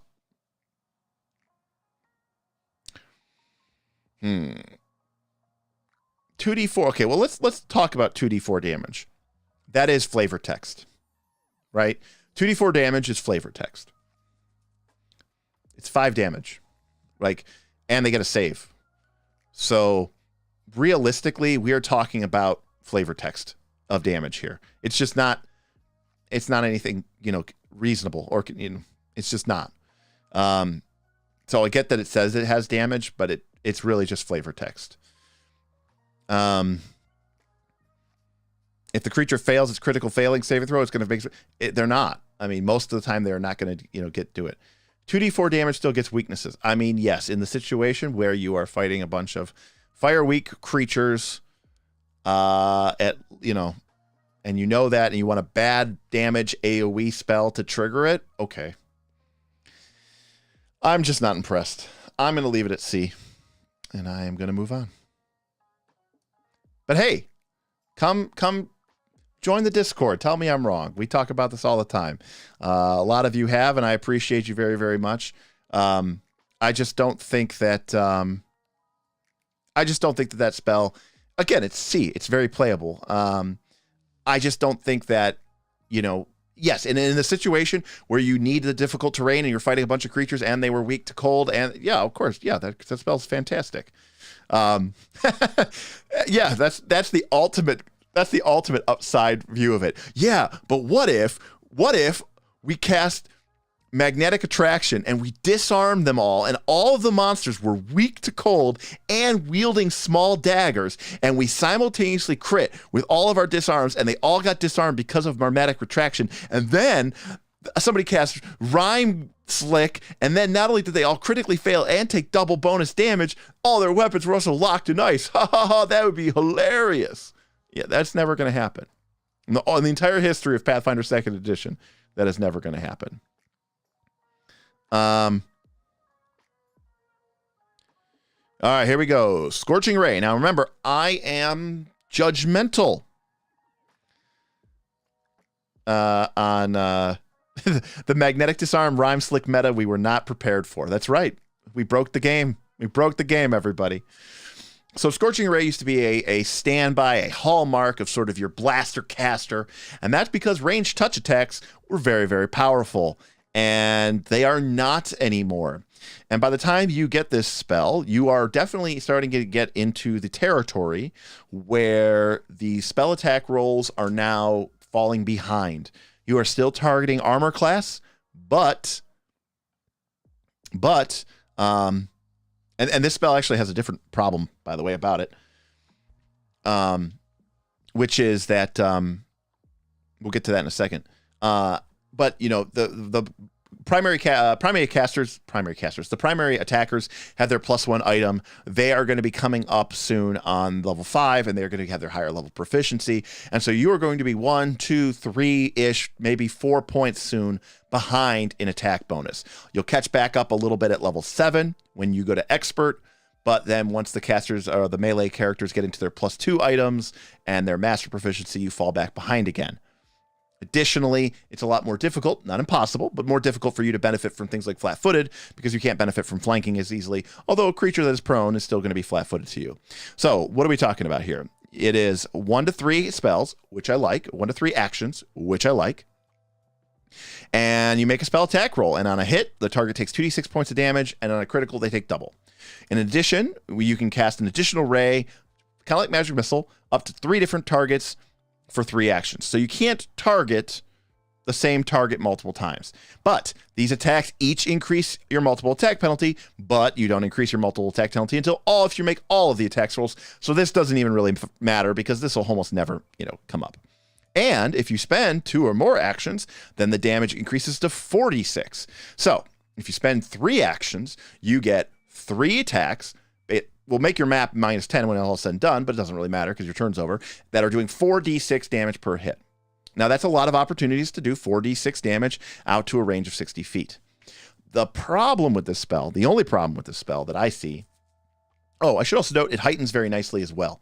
So this is a great choice for sorcerers with potentially a signature spell because you're going to add 2d6 with each level. Now, of course, you can't stack up on one target, but against multiple opponents, especially ones that are maybe level lower than you or so, this could be a very powerful spell.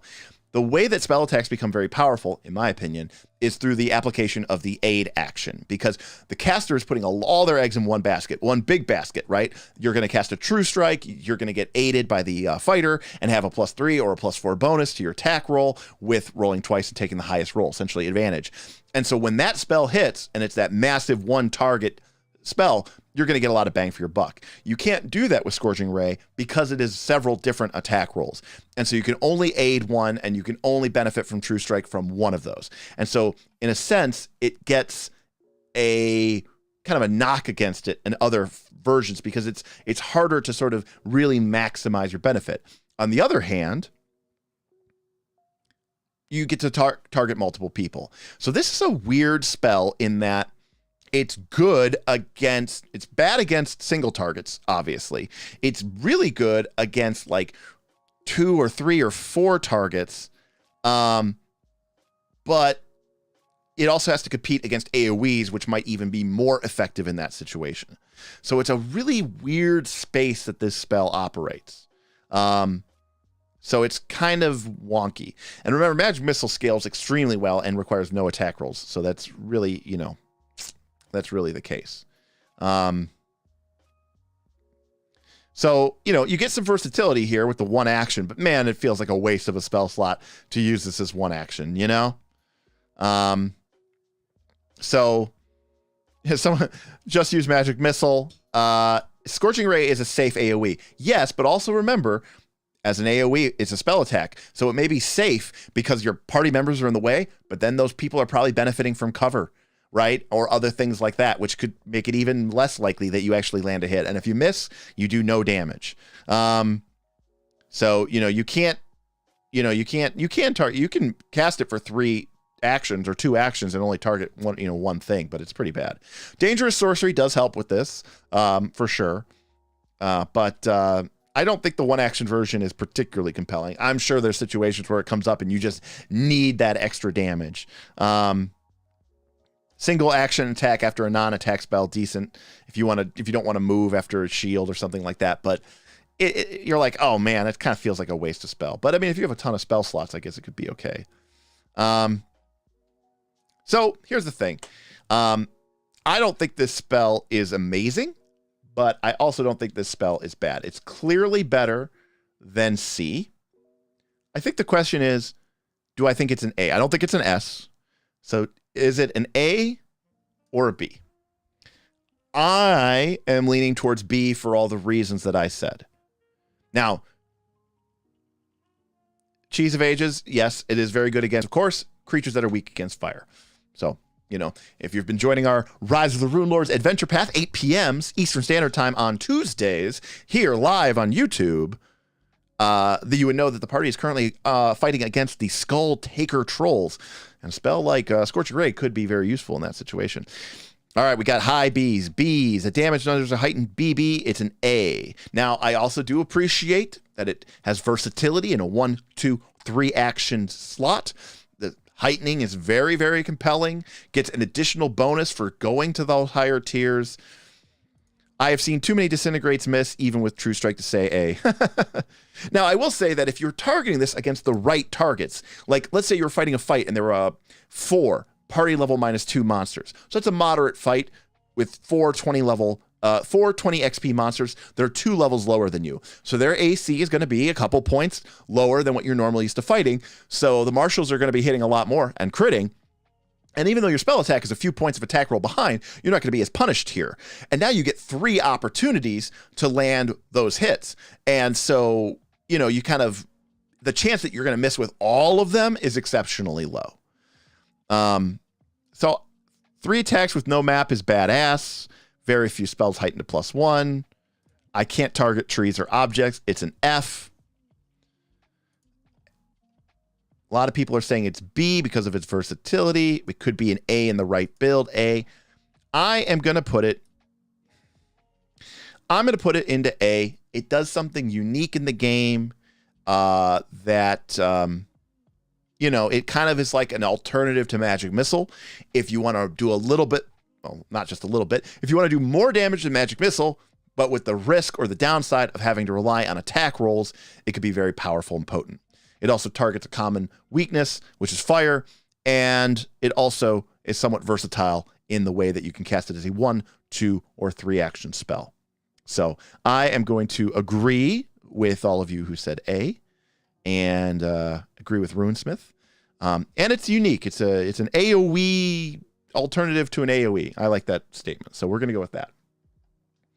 All right. We got a couple more. Let's get them.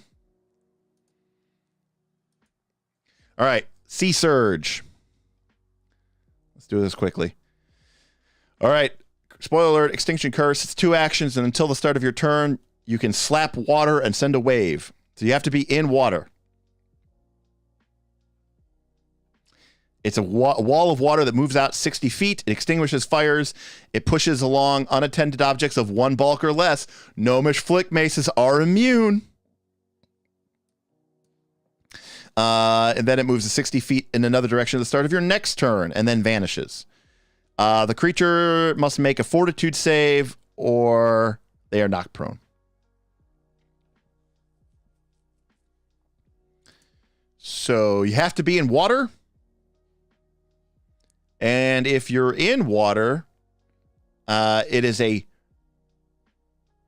5 to 15. And Ryder, it says you slap or stomp a nearby, solid or liquid surface. Oh. Well, never mind.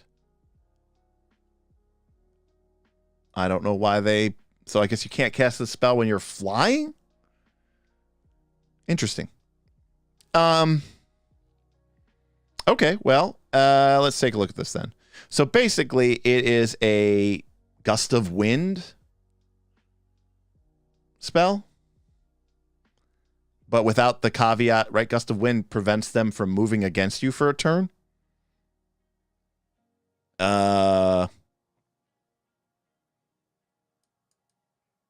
See. All right, see invisibility. Now, this is going to be somewhat controversial.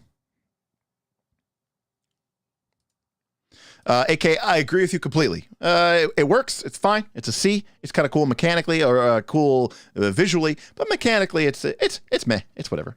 Okay, here's the thing about C invisibility.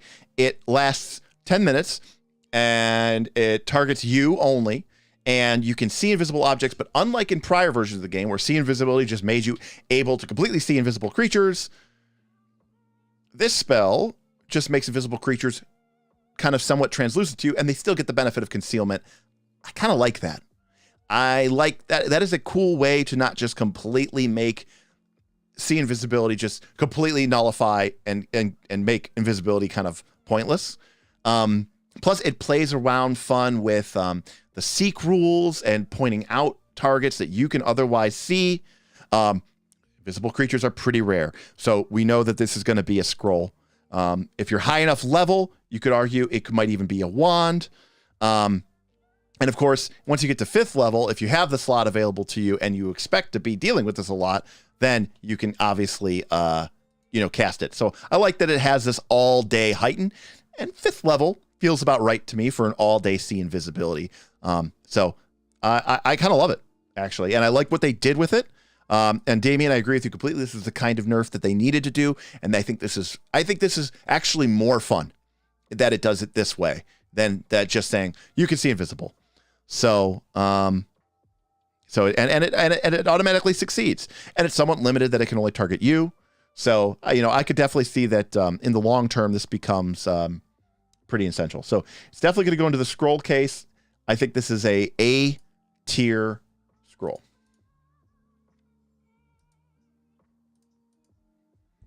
I mean, when you're fighting invisible creatures, this is it. It does it.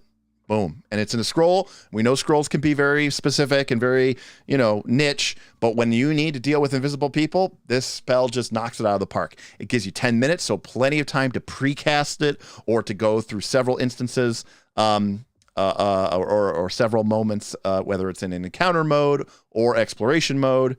And yeah, what can I say? Pretty good. Okay, we get the opposite of enlarge. It's shrink. You go down to tiny. Last 5 minutes, just like enlarge, for some odd reason, both these spells, they didn't want them to be possibly, they didn't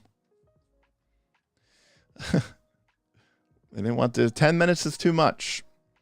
Creature becomes tiny. Its equipment shrinks with it, but it returns to normal size for roofs. It gets 0 feet reach, and it has no effect on a tiny creature, and it lasts only one willing creature. So really the question is, mechanically, in Pathfinder 2, what are the benefits for being tiny, right? And really it comes down to sneaking or, coming in. And Jason, I think the answer of why wouldn't you just cast Pest Form is because, like, you're still you. You're still, like, you have your spells, you still have your weapons. It's not, great. My understanding of tiny is if a medium-sized creature is like 5 to 6 feet and a small creature is like 3 feet, then a tiny creature is like 1 foot. So you're not like, Honey, I Shrunk the Kid small, right? So, right? Like that's not that great. You're not like unnoticeable. It's not like you don't even get a benefit from being, what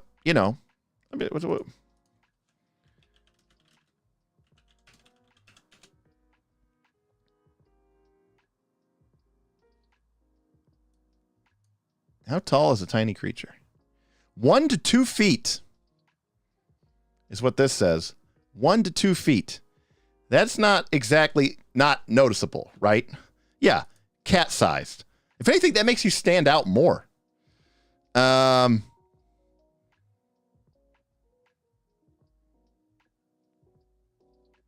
yeah, in Pathfinder 1, you got massive bonuses to attack, hide checks, AC, and all this other stuff for being tiny. I just don't think this spell is actually very good. I don't see what this is giving you. Like, if your GM says, oh, you guys are only, you guys are only the size of a house cat, no one's going to notice you. Okay, cool. But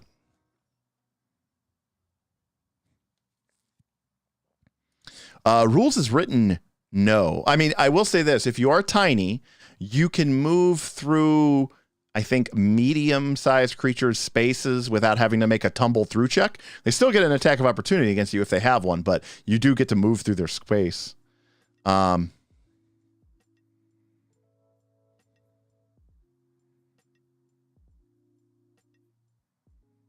Yeah, I just don't feel like, again, I could certainly see the instances where, like, if your GM is very open to interpretation, but it's not really clear to me how beneficial this is, especially in a game that really goes out of its way to explain the benefits for being, small and tiny. According to Pathfinder, there is a diminutive category in Pathfinder 2. Oh, you guys can't see that.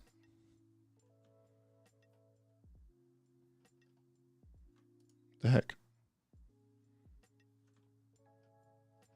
There we go. I don't know why you guys can't see that. But according to this, it says that... oh, here we go.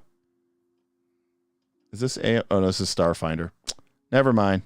See, this is Starfinder, not Pathfinder 2. But, like, if they had diminutive and fine, like, that'd be fine. But, yeah, I mean, up to 4 tiny creatures can occupy the same square. That sounds like a lot bigger than a rat. This spell was written by someone who doesn't play the game. I agree. Sorry. I think I'm effing shrink. So. I just don't see the purpose or point of this spell. At all. I see that it gives you 0 reach. All right. It's very clearly house cat size. I don't know about you, but like if a person the size of a house cat was just like walking through the courtyard, I think I would notice them immediately and be like, hey, what the hell? Especially since it doesn't give you any other benefits mechanically as written to stealth. Again, a GM is free to come up with rulings, but at that point, like, what are we doing here? Brutus says it's here for legacy reasons, and I agree, and I think being actually tiny would probably make it too small. So, all right, well, here we go. Slow Skin. This sounds gross, horrible, and awful. It's from Gods and Magic. Historically, I think the weakest of the books. Yeah,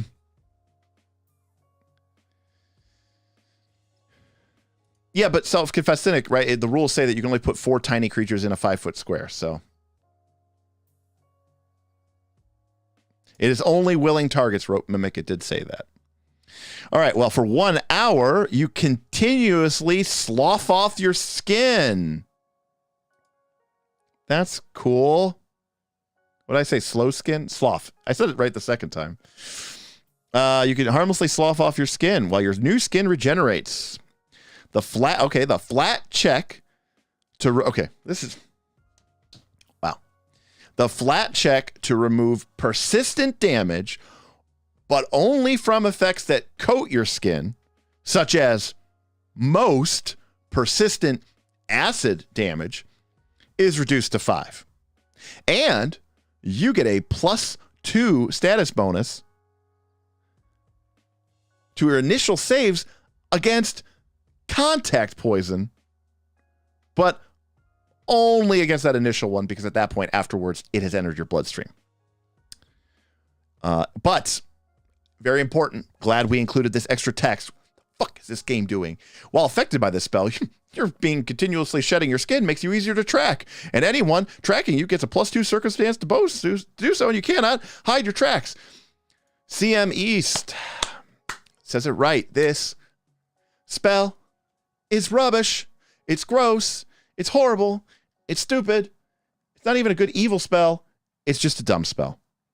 Look, we're running out of Fs, boys and girls. We're going to have to shrink them down. We are running out of Fs.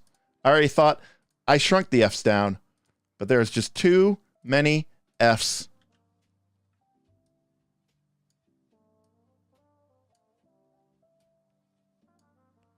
All right.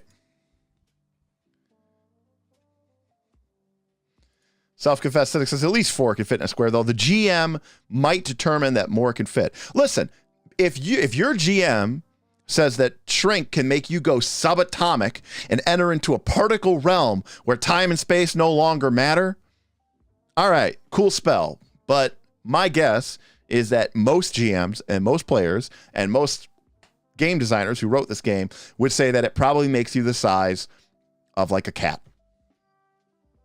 So next, we got a couple more. Spectral Hand. This spell used to be cool when touch spells were cool but dangerous. So it lasts 1 minute and it's 120-foot range, and it's 2 actions to cast it, and you create a semi-incorporeal hand out of essence that delivers touch spells for you. And whenever you cast a spell with range with touch, you can have the hand crawl to a target within range along the ground, which is even weirder and dumber. Like, why isn't it just like a floating spectral hand?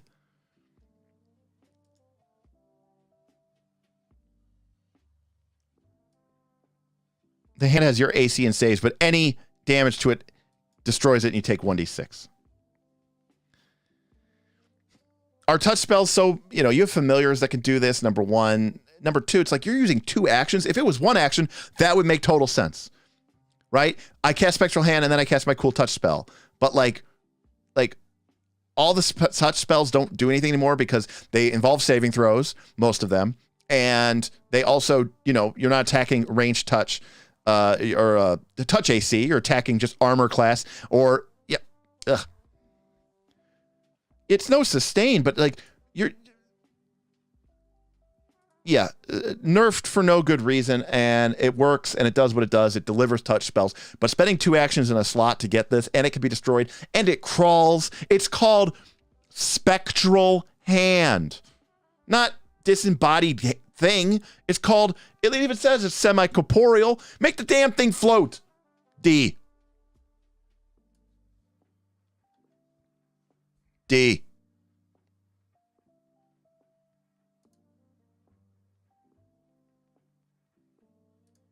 Spider Climb. 10 minutes. Touch 1 creature. They get a climb speed equal to their speed. Well, that's awesome. I mean, that's what it says. And if you go to 5th level, it goes to 1 hour. Granted, by the time you're 5th level, you can fly, airwalk, and I think you're like 2 levels away from being able to teleport. So that seems a bit unnecessary. Oh, you could cast this for Spectral Hand. But getting 10 minutes and a climb speed equal to your base speed, pretty good. I like it. It's a B. It's not A. It's not a C. It's right in the middle. It's a B. Is it good enough to be this? Probably not. It's probably a scroll.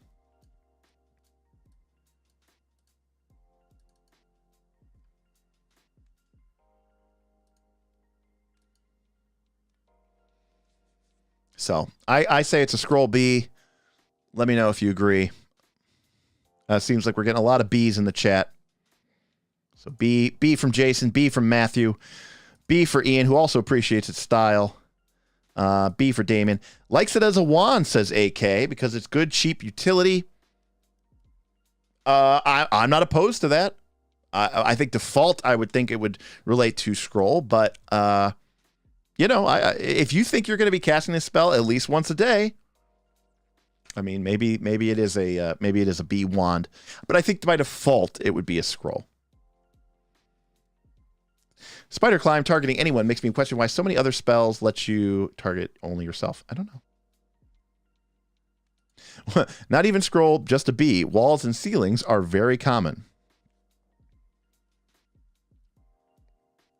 Yeah, and the one thing I will say about wands, and to be fair, scrolls, right, it usually is adding at least another action, sometimes 2, because you have to take an interact action to pull the wand or scroll out, and in the case of a wand, unless you're throwing it on the ground, you have to spend an interact action to put it away, so it can potentially, be a thing.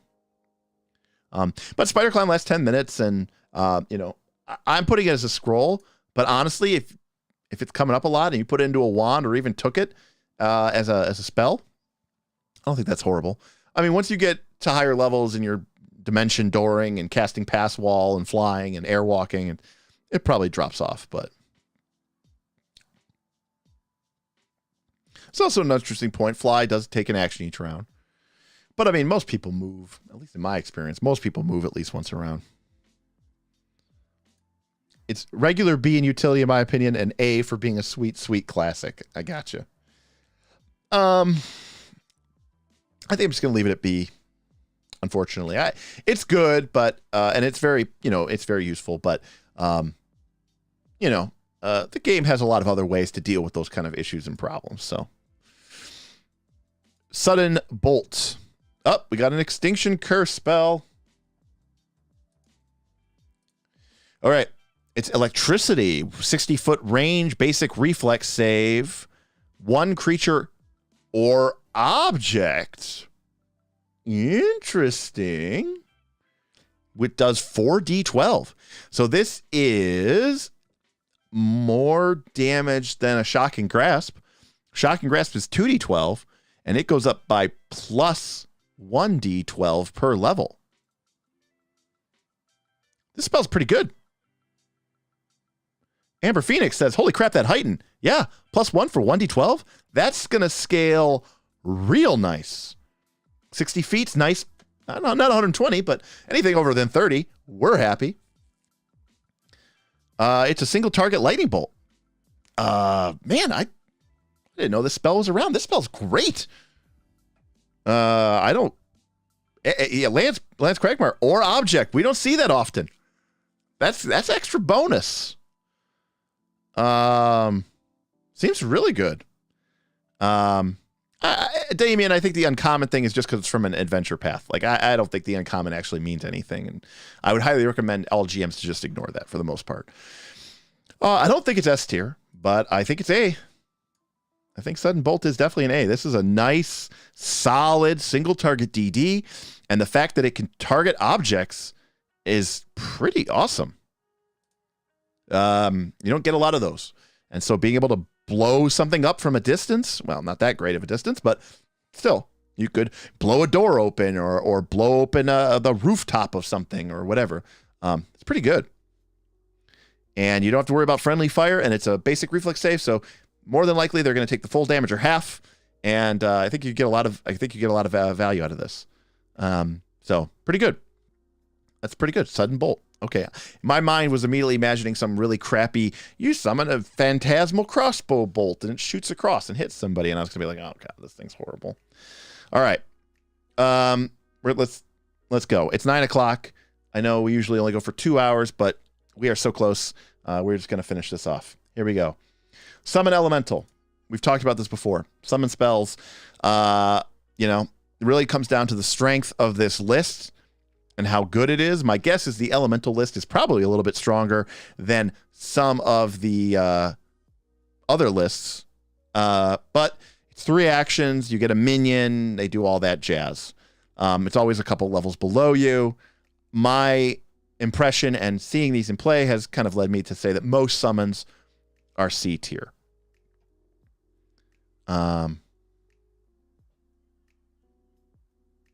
Well, yes, self-confessed cynic, but we're not all 14th, 15th level sorcerers, so we do have to have something. Anthony, I do like that point. That's a very good point, actually. Anthony with a very good point here. Rubicon backing it up.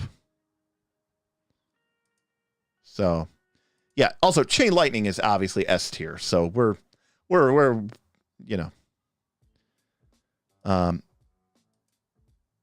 my group only ever used summons to trigger traps, so. Having extensively, so Ian coming in with some hard-earned experience here. Having extensively tried summons, especially elementals, they are 100% C tier. All right, let's trust Ian. Hashtag trust Ian. And I am going to put this into our C tier, as all of our summons have been so far, because quite frankly, like I said, they are good, but they aren't, they're great. Their 2-hit versus on-level opponents means that hitting weaknesses isn't reliable, and they die in 1 hit. Only weakness of Sudden Bolt is that it comes from the Circus AP. Hey, it's on Archives of Nethys now. The all-seeing God of knowledge has brought it forth to you, and it has left the circus and has joined mainstream Golarion. Perhaps while enjoying a cup of tea at a nice brewery or a cup of tea at a nice brewery, at a nice coffee shop in Absalom while reading the morning paper, you read about a circus that had a lightning bolt spell, and now you have access to it.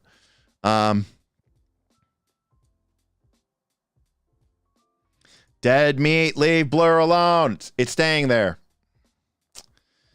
All right, where are we at? Summoner's Precaution. Sounds like this is going to be another E. Yep, it is a requirement. You have an Eidolon. So this one doesn't even work for companions. I don't feel like reading this spell. So first two people who agree, first two ratings that agree, it's going to that. Well, we got an S tier. So I mean, it's right. It's only useful for summoners. Only useful for summoners. So, by definition, I guess it goes into D.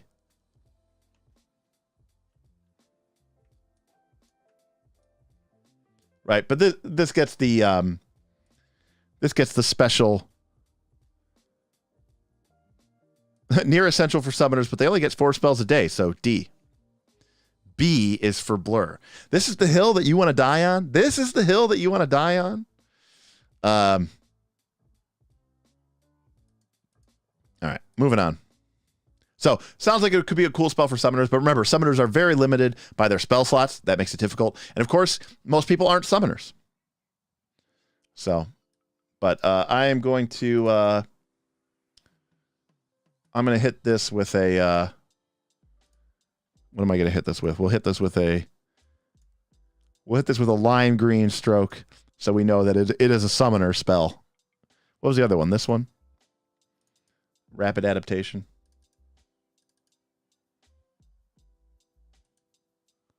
There we go. All right. So we're moving Summoner's Precaution to S tier 1. Is that right? All right. Moving on. We get Summoner's Visage. Geesh, I wonder what this is going to be. Change your Eidolon into your identical twin. All right. Well, obviously this spell is not as useful as the other one. But, sounds like it could probably be a little bit of a role-playing based spell. Again, it gets your traits, it gets a +4 bonus, and it adds its level to such checks, even if it's untrained. So it is the humanoid form, but only for your Eidolon. And if humanoid form was D tier, then this has to be an F tier scroll. Because by definition, this spell is just worse than humanoid form.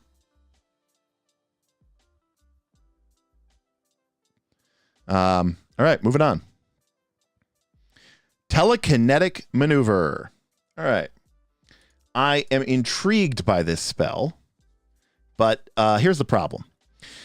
It is a 60-foot athletics check, right? You can disarm, you can shove, you can trip. You can't grapple, which sucks. You can disarm, but that's a horrible action. You can shove, which is fairly circumstantial how good it is, but you can trip. But it's your spell attack roll instead of an athletics check, and your spell attack roll is always going to be much lower than the athletics check. Athletics is expert at 3 and could have an item bonus by 4 or 5. You're going to be several points below where a real athletics check would be. And it can really only do trip. So it not being able to grapple really limits what this spell could do. If you could grapple somehow, that would be really cool. That would eat up a lot of stuff. But I feel like this spell really suffers. And as a result of it, I am going to put it into the D tier. So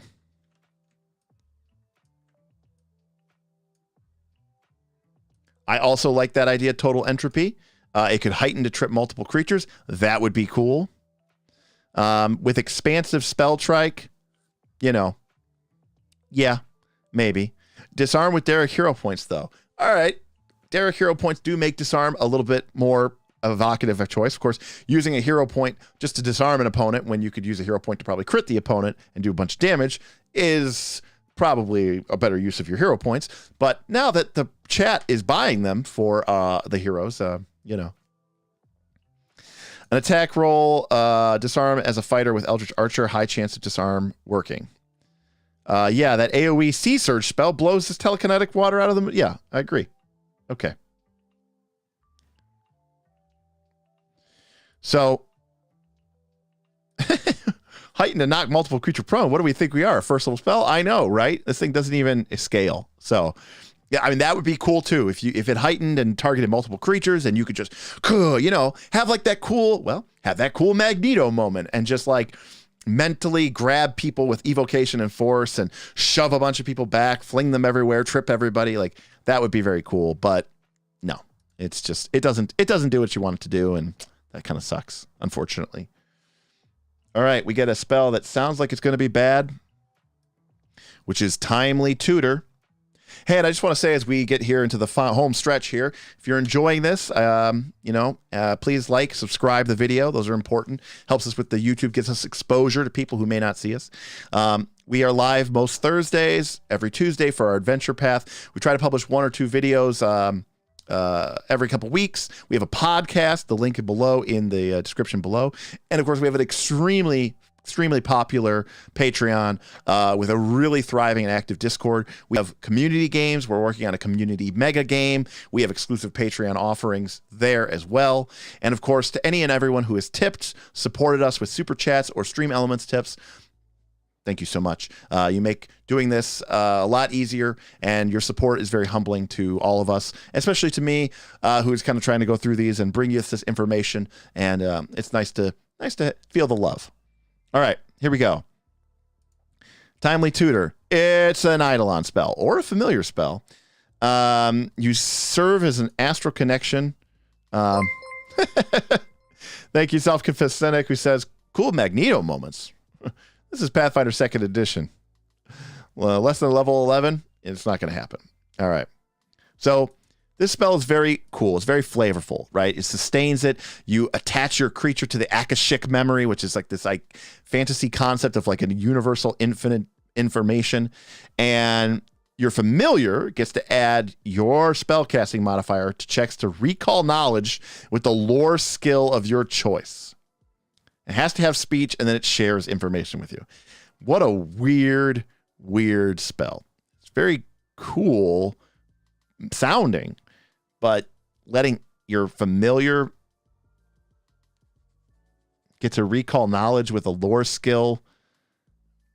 Ugh. Why am I not just making it? Why am I not just making this check? Oh, I get to pick a lore skill of my choice.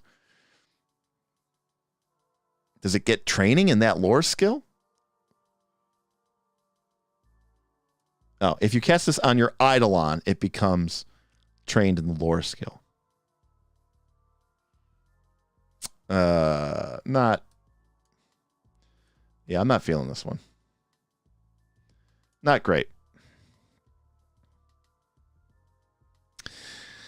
All right, Touch of Idiocy. So this is sort of the classic, it is a touch spell. We talked about these. And sure enough, by the way, it is just a will saving throw. So you run up and you touch a target. And it's an enchantment mental. If they fail, they're stupefied 2. If they critically fail, they're stupefied 4. If they succeed, they are unaffected. So no effect on success. You're not going to be wanting to cast a spell on lower level people. Hey, thanks, Rope Mimic. Appreciate you. Appreciate the tip $5. Appreciate the $5 tip. Thank you very much. I think we're over our weekly tip goal now. Thanks, Rope Mimic. That's pretty sweet. We beat our goal for the whole week. So that's awesome. Thank you. Appreciate you. A problem I have with Touch of Idiocy is that Bon Mot does a status penalty without needing a spell slot, and the potential target have high will saves anyways. And that is it in a nutshell. Honestly. The people that you want to cast this on are going to be higher level casters, right? Because you don't usually fight too many like bulk casters, and You want to cast it. Yep. CME is saying what I'm saying. Here we go. Touch of idiocy is strong if it works, but you primarily want it on bosses with high will saves, so it may not work at all. Touch of idiocy with the Magus attacks as a spellcaster. Yeah, it does nothing. On a success, though, it's a C, it's a D. Rubicon says meh, C, it does its thing. Main target is a powerful caster, though. Yeah, I agree. It's better probably than Bomo, but not by much. And you're using up a slot, and it's touch spell. Matthew, I think D is probably a little it's like a CD, guys. It really is. It's not. I honestly could see myself never casting the spell. And even if we were fighting a caster, I don't know that I would want to cast the spell. I think that it being a high will save and not having an effect on success is not enough. Stupefied is a good, it's a will penalty only. It's not like Frightened or Sickened where it's a penalty to everything, basically. It's only a penalty to their will saves. And it gives them a small, but not insignificant, I admit, but it gives them a small penalty to potentially fail their check. It doesn't have the incapacitation trait, but as I argued, like, within the first month of Pathfinder 2nd Edition, it was one of the biggest forum posts on the Paizo forums at the time. It was called Incapacitation, a Solution in Search of a Problem. I think it got like several hundred posts on it. I was like, yeah, the creatures that you wanted, you're protecting with incapacitation already have really high saves anyways. So, like the will penalty to this is not enough to cast it. You're casting this because you want the caster to have a flat check to fail spells. And the people that you would cast this against are probably going to pass the save. So I think this spell is probably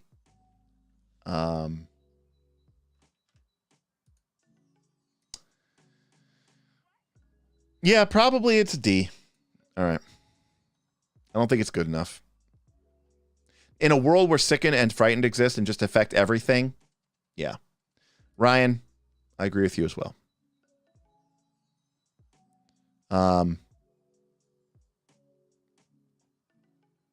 Just hit the caster with Sudden Bolt. That's right.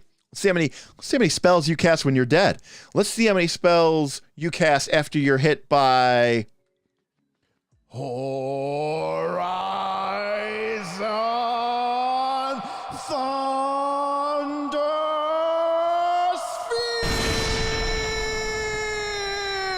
Sphere. Not many. Not many, because you'll be dead. Okay. Yes, if failure was stupefied 1, at least it would be something, but it's not, so we're moving on. Umbral Extraction. Cool name.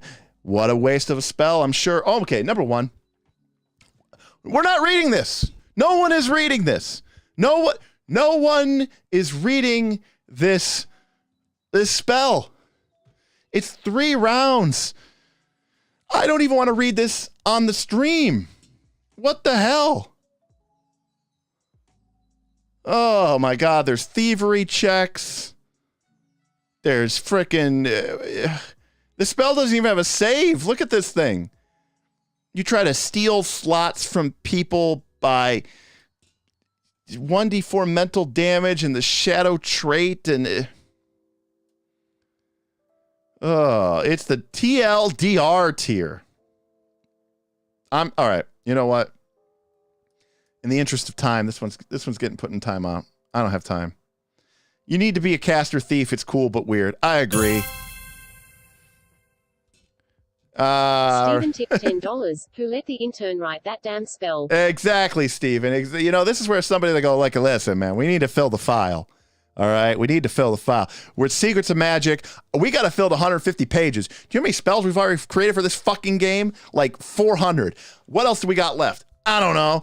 I had this cool idea once for a character. You could cast a spell and you could steal spells from the shadow because he's kind of cool. He's like a dark wizard thief thing, like from like one of those cool video games. Okay, go with that. And you know what? I'm sure the editors did the same thing that we just did. And, they probably just said, yeah, there's a lot of text there. I'm sure it works fine and we'll go on. Stolen spell is random. Mental damage is rare. Sure. I'm sure the spell is fun. I doubt it's an F tier. It's probably an F tier spell. I can't tell if you're being serious, Jason, but thank you very much, Steven. All right, here we go. The spell that we have been waiting for.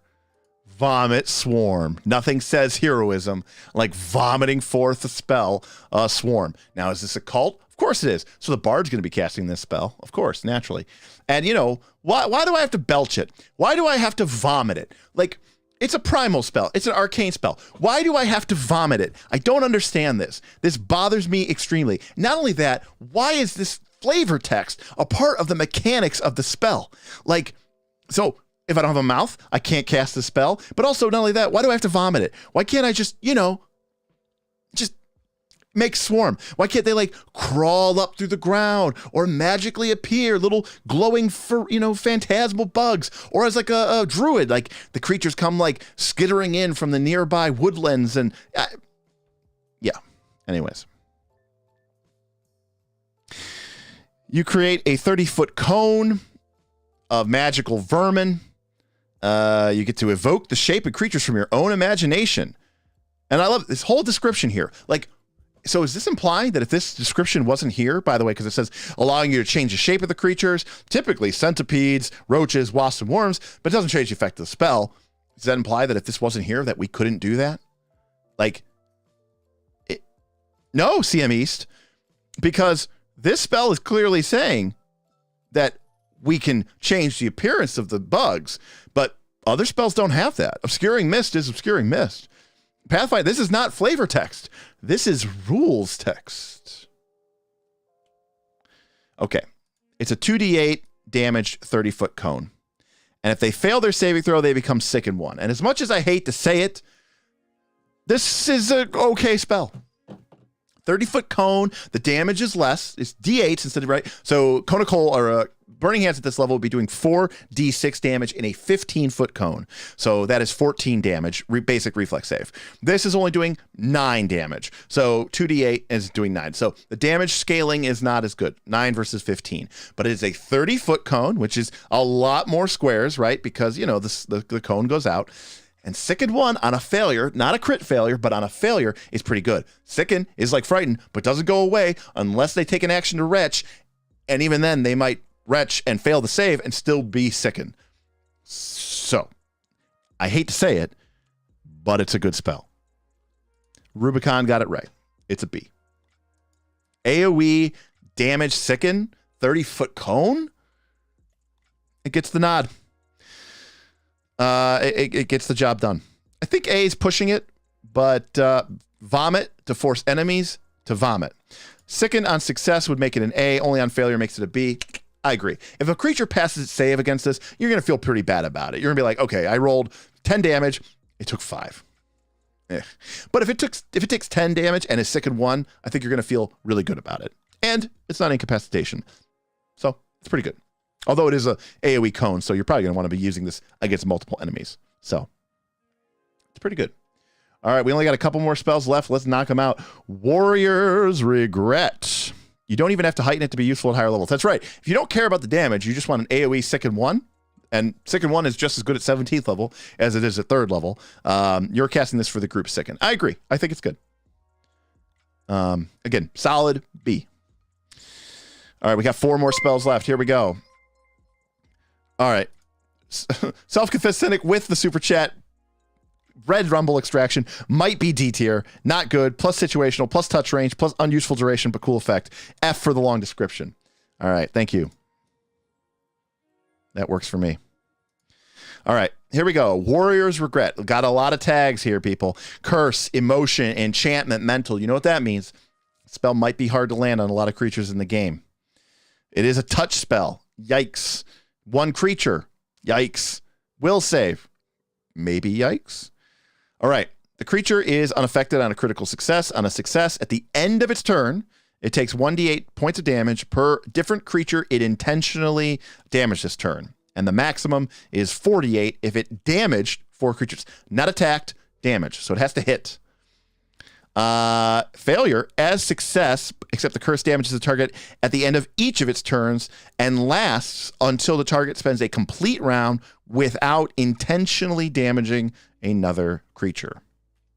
It heightens, but it's heightened +2, so the damage is a little slow. Now, of course, remember, I've said before that anytime a spell gives your opponent a chance, in order to, or a decision. In other words, they get to decide how effective this spell is. They get to decide the duration. They get to decide how much damage they take. That is always a risk. But it does have an effect on success. And it does last one turn. Now, honestly, the spell's weird. Let's be real with ourselves. If you cast this in a fight, the creature, the GM, is 99% of the time not going to stop fighting, right? It's just not the way that Pathfinder 2 works. Like, I mean, I don't know, maybe they might if they're like soft fudging, right? Where they're like, oh, it just stops. Like, more than likely, this is just going to do, a couple D8 worth of damage on a successful save against one creature, which is pretty good. Or but also it's weird because the spell only works if someone hits you.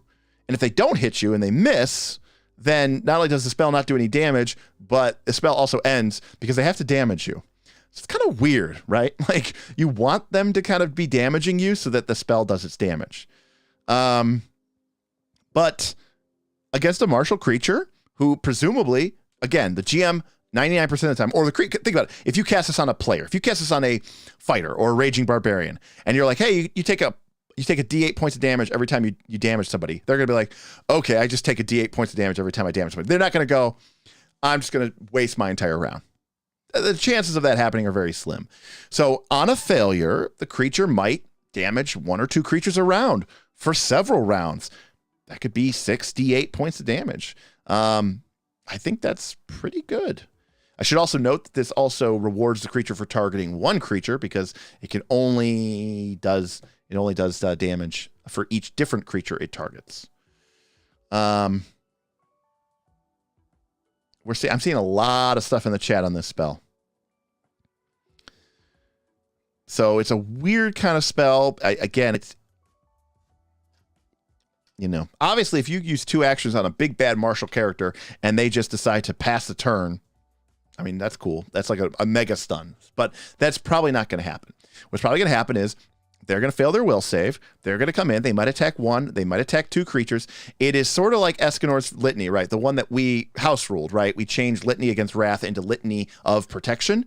But it works against, so it really works very similar, except that spell only does damage to the enemy if they don't attack Escanor, which encourages them to keep attacking, but attack the Paladin. Yes, it's worth it. Even if they go ham and attack on a failed save, as long as they don't hit anything, the effect will end. But that's not because of the spell. That's just because they got unlucky. But I guess you're happy that they missed for a round, but maybe you're sad that your spell ended and it didn't do any damage. It's a weird spell.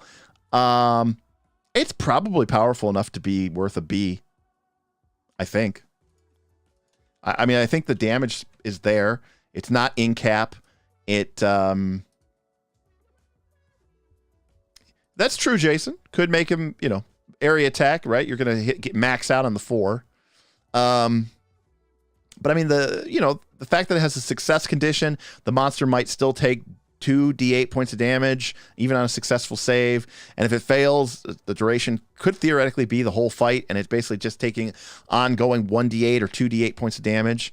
And if the spell does end early, it's because something good happened, which is that the monster either passed its turn completely and made no attacks, or it made a bunch of attacks and they all missed. Either way, you're probably pretty happy about that. So I don't know. I think it's a BC. All right. Water breathing. Does the creature know why it's being hurt? Does it know how the spell works? Unclear, CM East. Self-confessed cynic says CD. Likes it better as a divine. All right, I'll buy that. Maybe it's different for a divine caster, but for an arcane caster, it's a C. All right, I like it. All right, we got 3 spells left. Water breathing.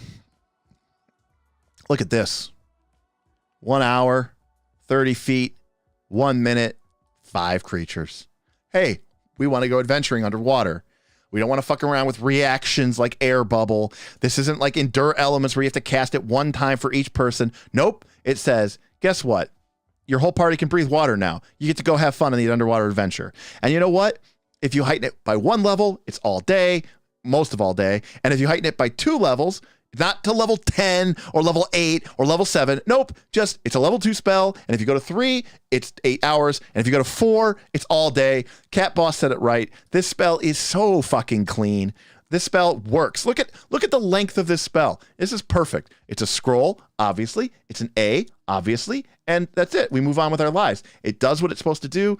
Cat Boss says S for being so clean and direct. Whoa, now let's not get crazy. But I do appreciate everything about this spell. I think this spell is perfectly the right level, the right casting time, the right duration, the right targets, the right heightening, everything. The only thing that prevents this thing from being S is, if you didn't have it, you just wouldn't go into the water. But everything else is very clean about it. The spell, chef's kiss. S for short. Could be a wand in some campaigns. You're not wrong. Although at that point, I think you would just take it at 4th level and cast it, and then everybody has it all day. And you would never, for the rest of the campaign, you would just let 4th level slot is locked out, and everybody has water breathing forever. And you just don't worry about it. Speaking of water, how about walking on it? I think 5 words is the shortest spell description I've ever seen. I agree. And I love it. It's great. Also, it's like you read the spell, you go, I know what the spell does. You open up the spell, you're like, oh, it does what I want it to do. All right. Same thing with this. 1 creature, 10 minutes, walk on the surface of water or liquids without falling through. It can go underwater if it wants, but it has to swim. And if you go to 4th level, it is 1 hour, 10 creatures. Another seemingly useful, clean spell. I feel like the effect of the spell is probably reasonable. I don't think it's as clean as water breathing. I think it's a scroll. I think it's a B.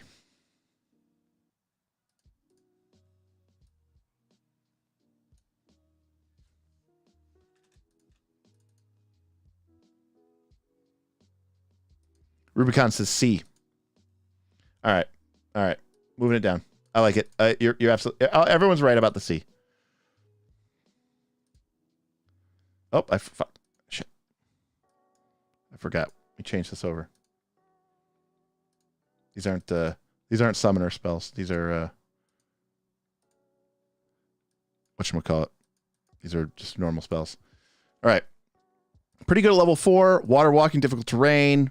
Everything about this spell is nice. Yeah. More targets. Hour range. C. C is correct, says Stephen Palmer. And I'm beginning to learn to trust Stephen Palmer.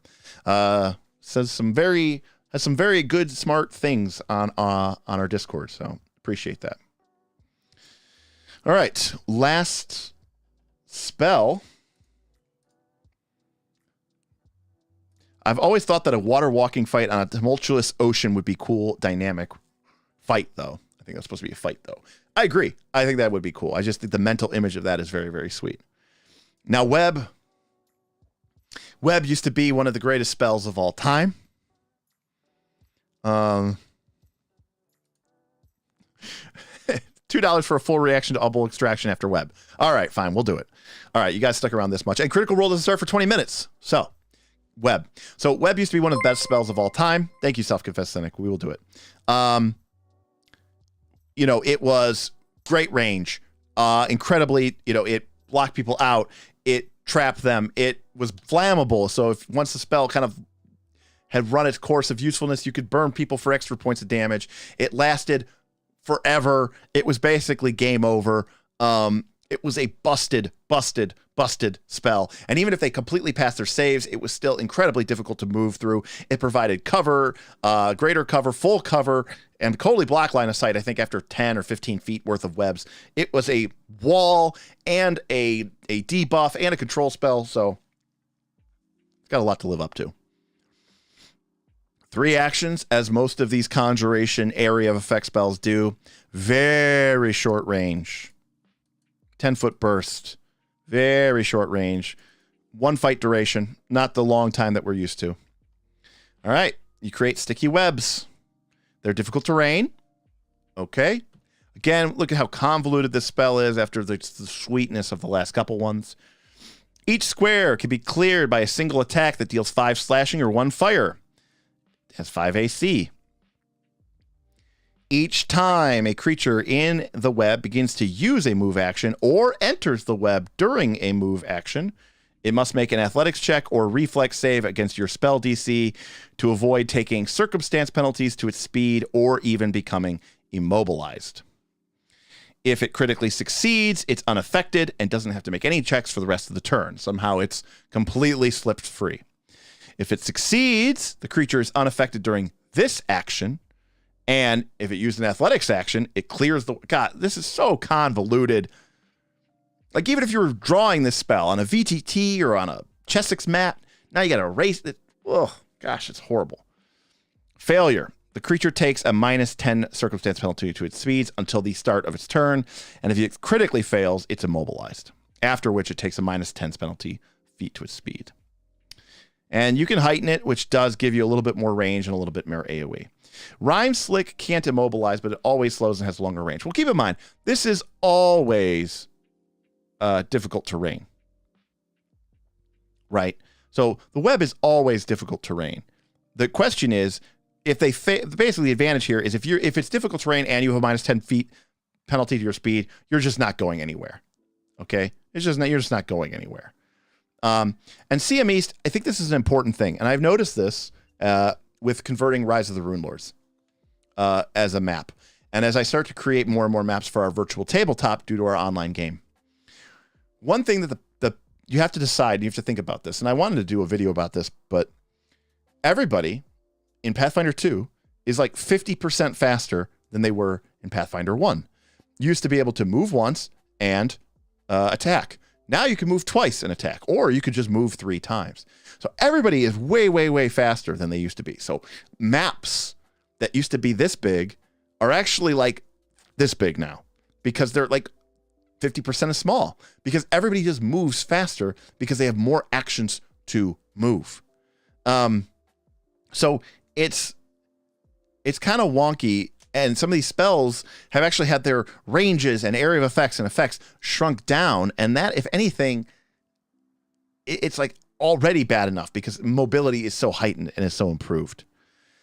So, you know, would a web affect someone who used time jump? I have no idea. It says whenever they take a move action. Here's the problem with web. 3 actions, very short range. Very short range. There's a lot of ways to deal with it. Yes, I mean, if they start their turn in there and they start to try to move and they have to make an athletics or a reflex save. So again, this is probably the most useful against people who have a terrible reflex save and a bad athletics check. So casters. And them not being able to move isn't that big of a penalty. Web, I hate to do this to you, but I'm moving you. Oh, Ben, I don't know if that's true.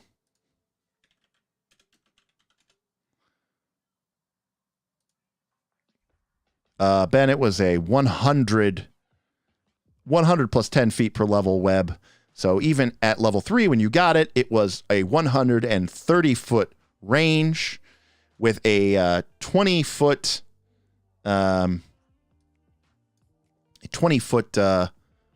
20-foot radius spread, and it was 10 minutes per level. So yeah, it used to be much stronger. It's got a lot of limitations, I agree. And I just think it's just complicated and overwrought, and I don't think it's going to do what you want it to do a lot of the times. I think C is fair, maybe D. I hate to do this to you, Web. I mean, here's the thing. If the creature fails the save, that does suck. Or if they fail the athletics check, that does suck. That's bad for the creature.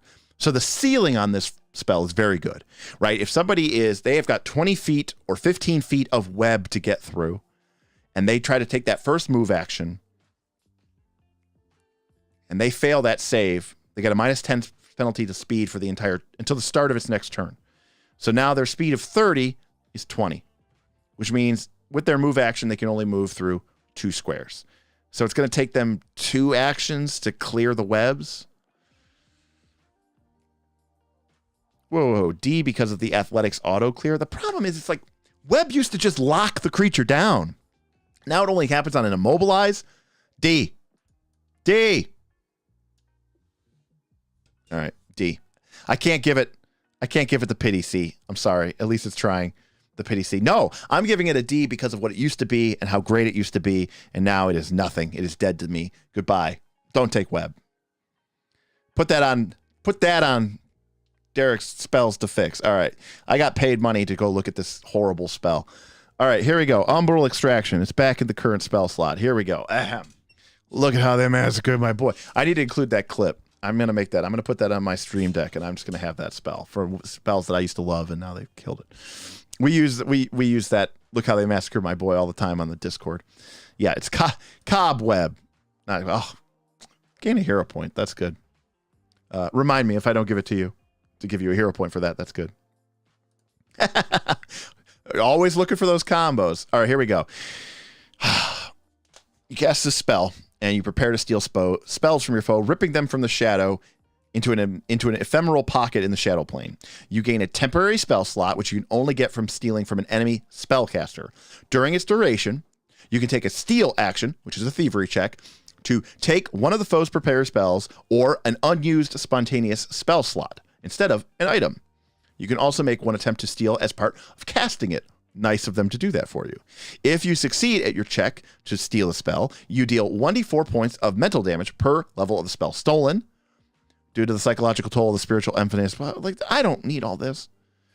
And you can place it in your temporary slot, and it gains a shadow trait. You determine the stolen spells at random. Target spells must be one level lower than your Umbral Extraction or from spells of the same level if you got a critical success. This is so painful to read.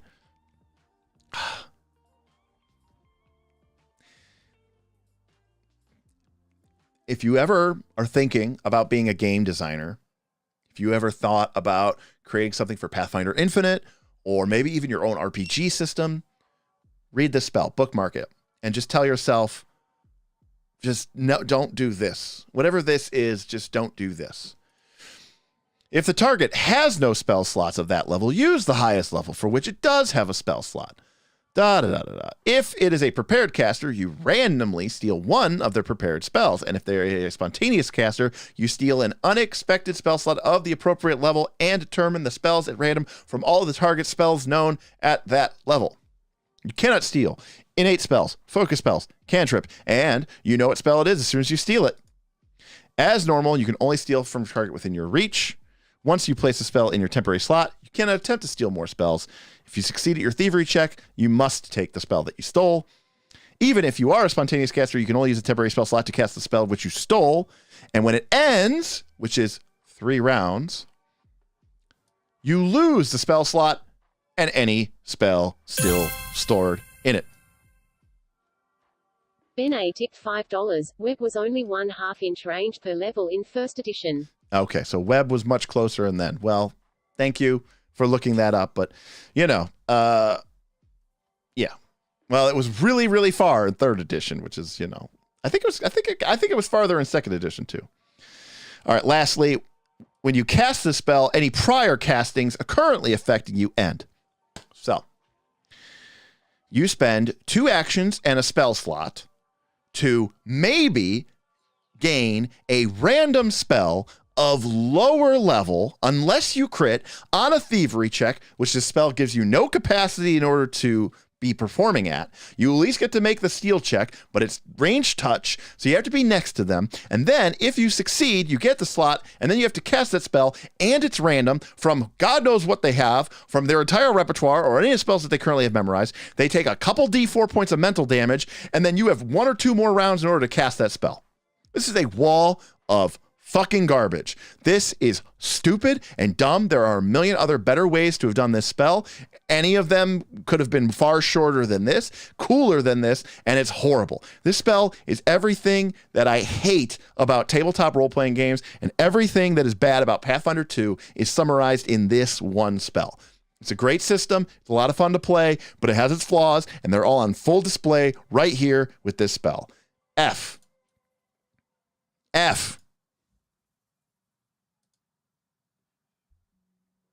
just unusable. Absolutely just unusable. Not only that, like, just unusable. And just so needlessly convoluted and complicated and thievery checks. And if you crit this and you crit that, it's like, how interesting do these people fucking think making D20 rolls is? Like, it's just so stupid and so limited and it's reliant. And so it's clearly just for one archetype. And it's like, that's why spells like this are why splat books like Secrets of Magic and stuff like that get a bad rap, because you're paying full price for just garbage. Ugh. Like, you know, they don't appreciate, this is not a question of not appreciating your action economy or your spell slot resources. This is a problem of not respecting the player's time.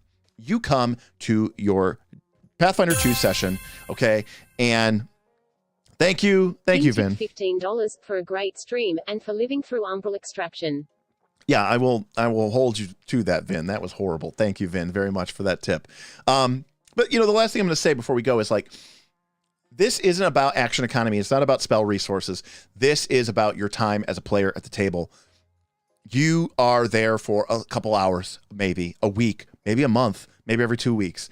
And if you're casting the spell in combat, like, you might get a turn every 10 minutes or 15 minutes. Like, your time as a person is valuable. And if you're going to engage with this game mechanically, it should be fun and thrilling and evocative and effective. And it should make you feel powerful and magical and capable and awesome. And spells like this and so many of these F-tier spells just do not do that. And I can't abide it. It's horrible. Okay. So we finished up level 2. We got 4 S-tier spells, which I think Arcane level 1 also had 4 S-tier spells. But like Arcane before, we've got a wide range of A's, B's, and C's, but also a good chunk of D's and F's that are just far too specific or just far too nerfed or far too, just controlled and just don't do what they do. But, there's some cool GM spells here. Obviously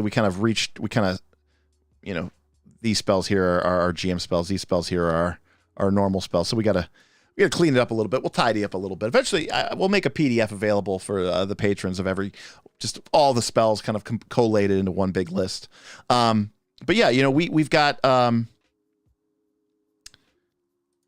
good fun spells to cast. I think you can get away with casting a lot of these. And I'm really excited about spells like, illusory creature and invisibility, because I do think they expand the way that you can play the game. It's not just stupid, damage spells, blah, blah, blah, blah, blah. So, I think Blur gets the most contentious. If this was Reddit, that's the most controversial. We saw a lot of people really high on Blur, and I wasn't as high on Blur. So, it is what it is.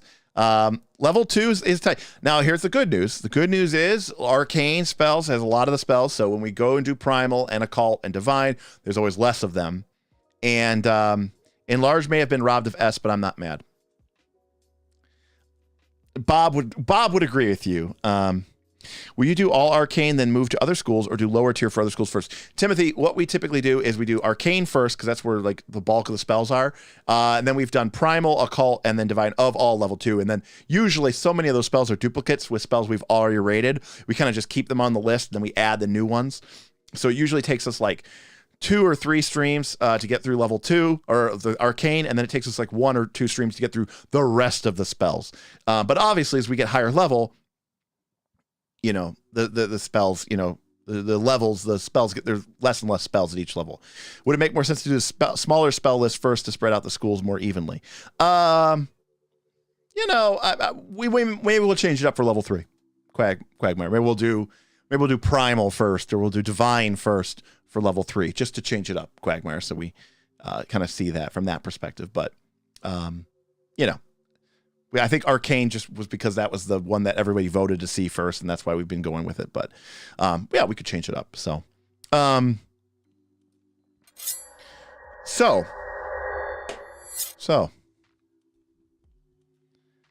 Yeah, will I go back over elemental spell listed trash? Well, my understanding, elemental doesn't have any unique spells, so we could probably just assign the spells based on their tier ranking, and then we can just sort of get a thing of that.